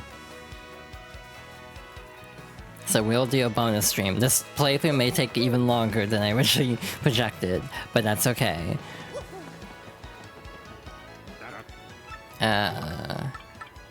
Wait. Okay. I'm trying to refresh to get the badge here. Again, we have time. I might as well just do this now. It's kind of my feeling. Since I'm getting everything on stream, I guess I might as well. There's also a couple badges only at the Pianta Parlor. Again, if we weren't just 10 minutes away from ending, I probably would just do that now. But given we are 10 minutes away from ending, I probably shouldn't start going through the minigame, so we'll do that another time. And again, if we want to truly 100% this game, I have to do the pit again. So that is something else that's going to be fun. Yeah, Charlieton kind of is not great, in my opinion. Because it's like, he resets every, like, 2 screen transitions from what I recall, so that means I just have to keep going back and forth. I want to say the regular batch shop does the same thing too, it's just, I don't care as much because they have a wider selection at a time, so I don't notice it as much. Oh, you just got here? Oh, hi, welcome on in. But yeah, we're still going for a few more minutes. Yeah, we'll continue Thousand Door next week. On Friday, I have another thing in mind to do. Wow, he's just not gonna give us that badge, I guess. Cool. Now, I'm being just a little bit careful here, I guess, to make sure it's like that. It's just not... Nope, I don't have the Wario badge, so we just have the Luigi emblem. So I'm not losing my mind. Neat. Okay, so we're just getting bad luck on that. We might try a couple more times, because again, we still have a few more minutes to go. I figured I might as well take a slight detour to buy out this store. Some of these are dupes, by the way, I'm pretty sure. I might sell some of them. But I just kind of want to clean out the shop, basically. Actually, I could be even more efficient and just buy them through here. You found me through Blue Sky, so you decided to stop by. Oh, thank you. That's very nice. Attack FXR changes the sound effects of Mario's attack to sound Bowsery. Okay. I realized I didn't read the badge descriptions at all. I was trying to do that, and then I realized I wasn't. Increases attack power by 2 when Mario has 5 HP or less. I also didn't read the one for piercing blow either. Pretty lucky P, that's pretty lucky, but for partners. Happy Flower. We don't have Happy Flower, I'm surprised by that. I'll read these in a moment, I'm just gonna buy them. Save time a little bit. Or does he sell duplicates? Big welcome to you. Welcome to the lovely house of badges. What can I do for you? Now I'm second guessing this. Like, I am very confused how this works. But yeah, there's a lot of dupes here, so I might actually go through and sell some of these. I think they just go back into his pool. So like, it's not a big deal if I have dupes, but also some of these are dropped by enemies too. Yeah, I'm tempted to sell some of these, actually. But I'm not entirely sure if I want to sort through that right now. We'll do that later. And again, some stack, too, so that's very helpful. Anything else I can help with? Nope, I'm good. Come again! So Super Appeal, get more star power when Mario appeals. Wearing 2 or more of these badges further increases the amount of star power. FP Train drops Mario's attack power by 1, but regain 1 FP when attacking. Has a chance of slowly restoring FP each turn during battles. Pretty lucky P during battles. Foes will sometimes miss while trying to attack your partner. Power Rush increases Mario's attack power by 5 when Mario has 5 HP or less. Wearing 2 or more of these badges further increases attack by 2 per badge. So yeah, you can stack these to be really powerful. Danger Mario is what it's called. Wear this to use Piercing Blow. 2 FP are required to use this attack, which deals damage that ignores an enemy's defense. Read that one. Power Jump. Wear this to use Power Jump. 2 FP are required to use this attack, which lets you powerfully stop on a foe for increased damage. Wearing 2 or more of these badges increases the attack power, but the move will require more FP. It uses the damage your partner takes by half when they have 5 HP or less. Same old. When your partner is at 5 or below 5 HP in battle, foes will sometimes miss when attacking them. Super Appeal P, the same thing but for partners. I think we already had Ice Smash. Temporary freeze and immobilize an enemy. Wearing 2 or more of these badges causes the enemy to stay frozen for longer, but the move will require more FP. So with that, I will sort everything. But yeah, I might sell the duplicates of stuff I don't actually use, like Head Rattle. I don't ever use that one. That I might do off stream. But one thing I do want to point out is, well, we have 3 close calls. I do not need that many. Oh yeah, simplify, make action commands easy but earn less star power, and then make action commands harder but earn more star power. So just like changing windows. But you can actually see a list of what you have. We were missing 8 badges, so we're actually doing pretty good here. Yeah, increases the duration, but takes more FP. Wow, we're missing one of these. Mega Rush. We're missing regular Mega Rush. That's really weird, actually. We're missing this right here. We're missing this one. This is the Wario badge. Again, don't know where that is. And then... oh wow, they actually track Trouble Center. That's very nice. And meanwhile, recipes, we only have 4 out of 58. So, yeah, this will take a bit to do if I decide to do this on stream, which chat seems to be down for, actually. So we'll do that. No, only 2 of the ones you're missing are only found in Chapter 7 areas. That would make sense. Yeah, I know where 2 of them are now that I think about it. But with that being said, I think I'm going to call it here for now. That was a very productive stream. I got through about as much as I was hoping to.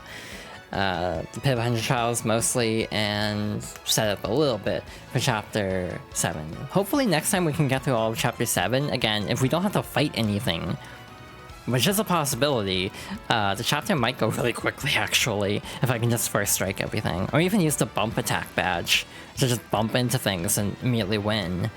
But again, since I am trying to tattle a bunch of stuff, we will take it a little bit slower because of that. But yeah, next time we'll see how far we can get in Chapter 7. So, hi. Thank you all for watching. You'll try to catch earlier next time. Oh, no worries. And again, there's always the VODs and everything in case you need to catch up. Speaking of which, if you enjoyed the stream, you can follow for that. If you enjoyed the stream, you can follow for notifications of when I go live in the future. I also have a YouTube channel where I've been posting edited down versions of streams into an episodic format. I also have a VOD channel, thank you Aiden, where I'm uploading archives minus like intermission breaks where I'm not speaking and starting the startup. I have a Blue Sky where I just kind of repost a lot of things and also post when I go live. I want to get better at actually posting on Blue Sky, to be honest, but I have a Ko-Fi as a tip jar. I have a Throne. I'm kind of not crazy about Throne. I never told the Barnes & Noble story now that I think about it. Unfortunately, I don't know if I have enough time, but the TLDR is I bought an album and they didn't actually have it. So it's just an ordering limbo, and Barnes & Noble is really bad about canceling albums. So, yeah, not happy with Barnes & Noble at the moment. But again, I forgot to actually finish the story. I got sidetracked. But yeah, that's everything to promote there. But yeah, thank you all for watching. This was good. Next stream will be on Friday. We will be trying out the Sonic Racing Crossworlds Open Network Test, or whatever the hell that's called. I think I got that right. So we'll be trying that out, seeing how that holds up. After that, we will be jumping back in 2000 Door next Monday on at normal time, 4 PM Pacific. See how far we can get in Chapter 7. And then after that, we have Chapter 8, which will be interesting. But that's a problem for future me. So yeah, I think that's everything. Thank you all for watching. I guess we can do a raid. There's a couple options in mind.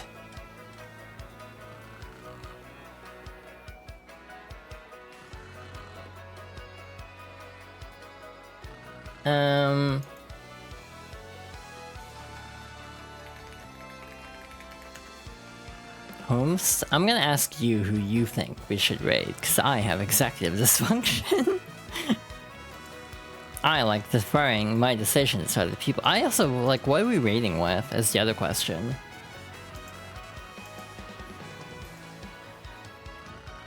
Like, I can't think of a raid message is the problem. Nothing really interesting happened in this stream. It was just mostly me rambling. Album limbo.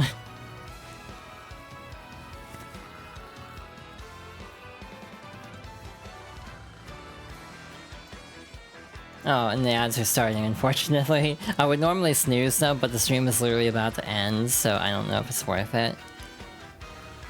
Especially if we're just about to raid out.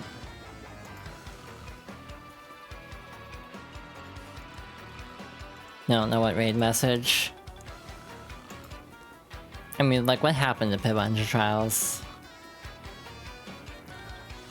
Cause, like, it was supposed to just be talking about whatever while going through it, and... I mean, we fought Bonetail, but I don't know if I want to, like... Or the Wizards.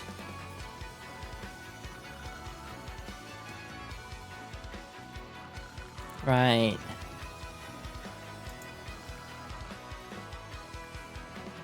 I just saw something cursed, but I'm not gonna say it out loud. We don't need to have a raid message, to be fair. We can just raid. You know, we don't need to be fancy.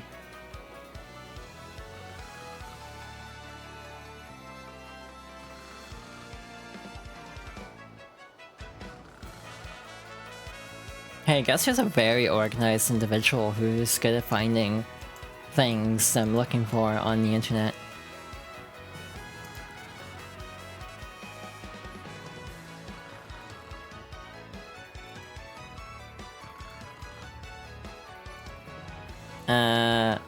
Wow, I'm tired.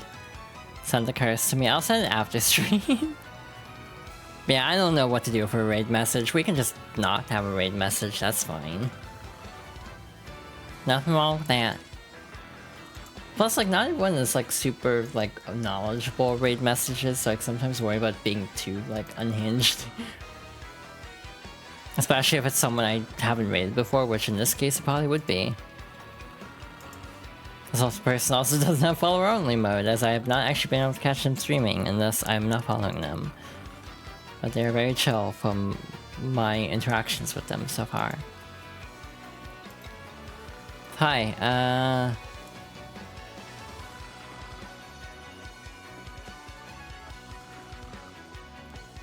oh yeah, if I'm not following the person, I have to go manual.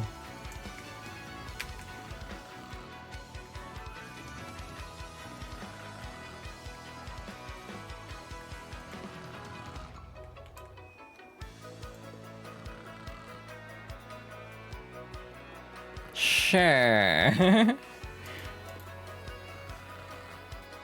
I'm being recommended to raid someone, and this person is chill. I've talked to them a few times, and they're very chill, but... a few friends are actually doing an Ace Attorney tier list of some sorts.